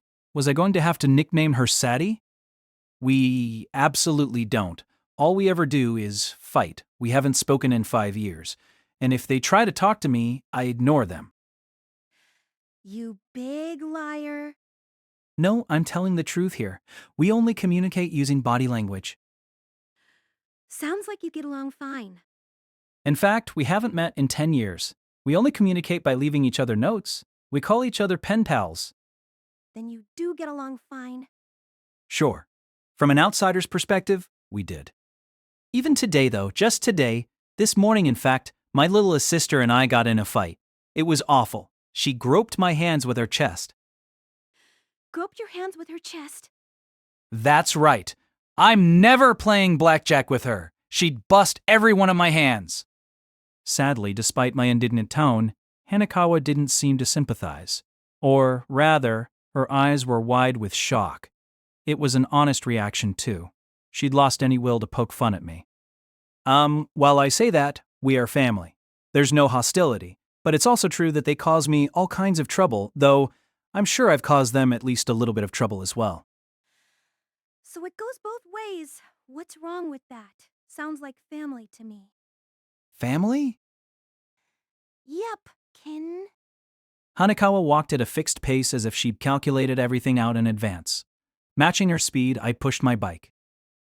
Did I ever tell you I'm an only child? No, I don't think you did. But it did make sense now that she told me. Male or female, older or younger, I couldn't really see Hanekawa having any siblings. Which is why. Aragi, I don't have a family. Hanekawa followed up with that line, like it was a normal thing to say. It sounded so normal that I nearly didn't catch it. I was on the verge of letting it go by with nothing more than a grunt of agreement. She didn't have one? She didn't have a what? Whoa, Hanekawa, hold on. You can't say that you don't have a family just because you don't have any siblings. What about your dad, or your mom, or your grandpa, or your grandma? I don't have one. She didn't say it in a normal tone this time. Hanekawa's words were decisive and adamant. Obstinate. I don't have a dad or a mom. I don't have anyone. As embarrassing as it is, I didn't have any idea what she was talking about. At this point, I couldn't even make a guess. It seemed like something I'd be able to figure out with a bit of thought, but it ran contrary to my image of Hanekawa, the implications of what she'd said, the way she'd said it. You need to cherish your family, Aragi. Hanekawa? You? Oh, don't get the wrong idea. It's not like I don't have a single living relative or anything. You're right, sorry. That was hyperbole. It wouldn't be an overstatement to call it an exaggeration. I do have a dad and a mom. We live under the same roof. All three of us together. Oh, you do? But in that case, We're just not a family, that's all. that's all. As Hanekawa said this, her pace stayed the same. My mom and dad aren't my true mom and dad, that's all. They're false, I guess. Hanekawa replied a little too simply, like she couldn't do otherwise, even if she wanted to. Okay, where should I start? I guess 17 years ago, with once upon a time there was a cute girl. A girl? Think of her as a 17-year-old, the same age as me. Ah. I nodded, despite not understanding, and Hanekawa continued. One day, the girl found herself with child. She tossed out the words, when it would be a big deal. W with child? Yes, she became pregnant. She also didn't know who the father was. She was a woman of many loves, you see, and she gave birth to me. Wait. Perplexed, I wheeled around, bike and all, to block and stop her. Hold on. You're moving too fast for me to follow. What? You. Me. There wasn't a thing different about Hanekawa. She was acting completely normal, the same Tsubasa Hanekawa as always. It means I was born out of wedlock. That's why? Wait, that doesn't make sense. You don't know who your dad is? But you just said you lived together with your mom and dad, didn't you? Oh, sorry. That dad's a different dad. What I meant is that I don't know who my biological father is. Strictly speaking, I wouldn't say I have no clue, but what's the point of looking into it? Hanekawa tilted her head, then circled around me and kept moving. She didn't have anywhere she was going, but she kept moving. By the way, my current mom is also a different mom. The mom who gave birth to me committed suicide soon afterwards. Suicide? Suicide. She put a rope around her neck and hanged herself. A common enough form of suicide, though the one novel part about it was the location, right above the crib. She looked like a mobile. Hanekawa said it like it meant nothing. As if she were explaining the plot of a TV drama she'd watched years ago, she recounted her life.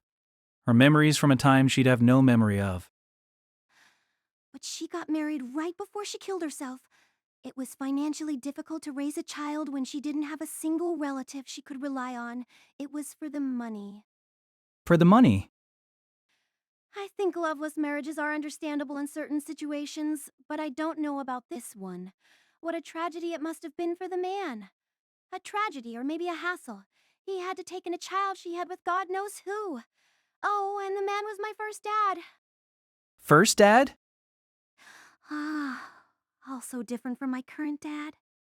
Different dad, huh? Different dad, but I wondered, different to what extent?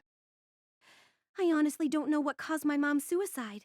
It sounds like she was always emotionally fragile and sensitive, but she might have been a little too romantic to be able to weather a marriage of convenience. Still, I think the victim there was my first dad. Hanekawa stated her opinion. That cool tone of voice. That cool tone of voice which wasn't like her. My mind grew more agitated with every word she spoke. I barely I remember this guy I'm calling my first dad. But he was a textbook workaholic, serious and single-minded, not someone who could raise a child, apparently. And so, another marriage. I guess you could say this one was for the child rearing. Why not just hire a babysitter, though? I bet he thought not having a mother would be bad for my upbringing. Being a serious guy, Hanekawa rationalized the actions of her so-called first dad. And that dad ended up working so hard it killed him. The mom he left behind. My second mom is also my current mom, and my current dad is the man she remarried. That's it, Hanekawa wrapped up with a smile. So innocuously that if she'd followed up with, just kidding, that's all a lie. When I go home, I'll have a warm bowl of soup, a kind dad, and a scatterbrained mom waiting for me. I'd have believed her on the spot. In fact, it sounded so much like a lie the whole story was absurd. You could even say it didn't make sense. It wasn't particularly complicated. It was a pretty comprehensible family tree if you drew it out. But if it was true, then the people Hanekawa lived with, the mom and dad she lived with. Yep. If you want the gory details, I'm completely unrelated to the mom and dad I live with. Calling the fact I'm not related by blood to someone gory would sound like a funny joke to a vampire. It wouldn't. It wouldn't. That was coming from me, so I was sure. I doubted the little girl who was probably sitting with her arms around her legs in those abandoned ruins would crack a smile either. Not that I'd seen her smile in general since spring break. So what does that even mean? It means I'm as orphaned as Hutch the honeybee. Don't get me wrong, we went through the whole process and they're my father and mother on paper. My mom and dad. But they've never done a thing you could call motherly or fatherly. All while I'm trying so hard to be daughterly. I might have misheard that last bit, which sounded tacked on. I couldn't believe Hanekawa of all people would gripe in such a self-regarding way. But what did I know? Maybe I didn't mishear her. Maybe I misunderstood her. What did I know about Hanekawa? Did I think that someone like her would never feel worried or troubled? Tsubasa Hanekawa. Did I think she was free of wounds? That she, at least, was free of remorse and regret? That she never hated or disliked anything? Did I think it was a given that she would always be happy? How pushy was I? I used to believe it too, that you can still be family even if you're not related by blood. I used to think I'd do my best to get along with the family I'd ended up in after being tossed from one person to the next. But it just doesn't work. It doesn't work. And it's so tedious. As soon as Hanekawa said that, she whipped around. This time she was the one stepping ahead of me and blocking the way. Sorry, Araraji. That was mean of me, wasn't it? Why? What are you talking about? I was confused, unable to figure out why she'd want to apologize to me. Meanwhile, she went on. Well, I'm just venting at you. What are you supposed to say in this situation, right? You'd wonder. Okay, so what? It's not like it has anything to do with you in the first place, but then you start to feel a little pity for me until you feel guilty for pitying me when it didn't make sense to, right? You felt bad just now, like you did something wrong, didn't you? Don't you feel depressed now, like you just peeked into a friend's private affairs? She spoke quickly, and I could sense the remorse gushing from her. Her face suddenly took on a timid expression, as if one wrong move might cause it to crumble past the point of no return, and I found myself unable to object to her. Was the gauze on her face augmenting that mood? That's why I told you, that was my aim. I used you to cheer me up. I tried to feel better about myself by making you feel bad. I can't even call it gripping. I'm just trying to relieve my frustration. Your frustration. To be honest. By now, I had a pretty good idea.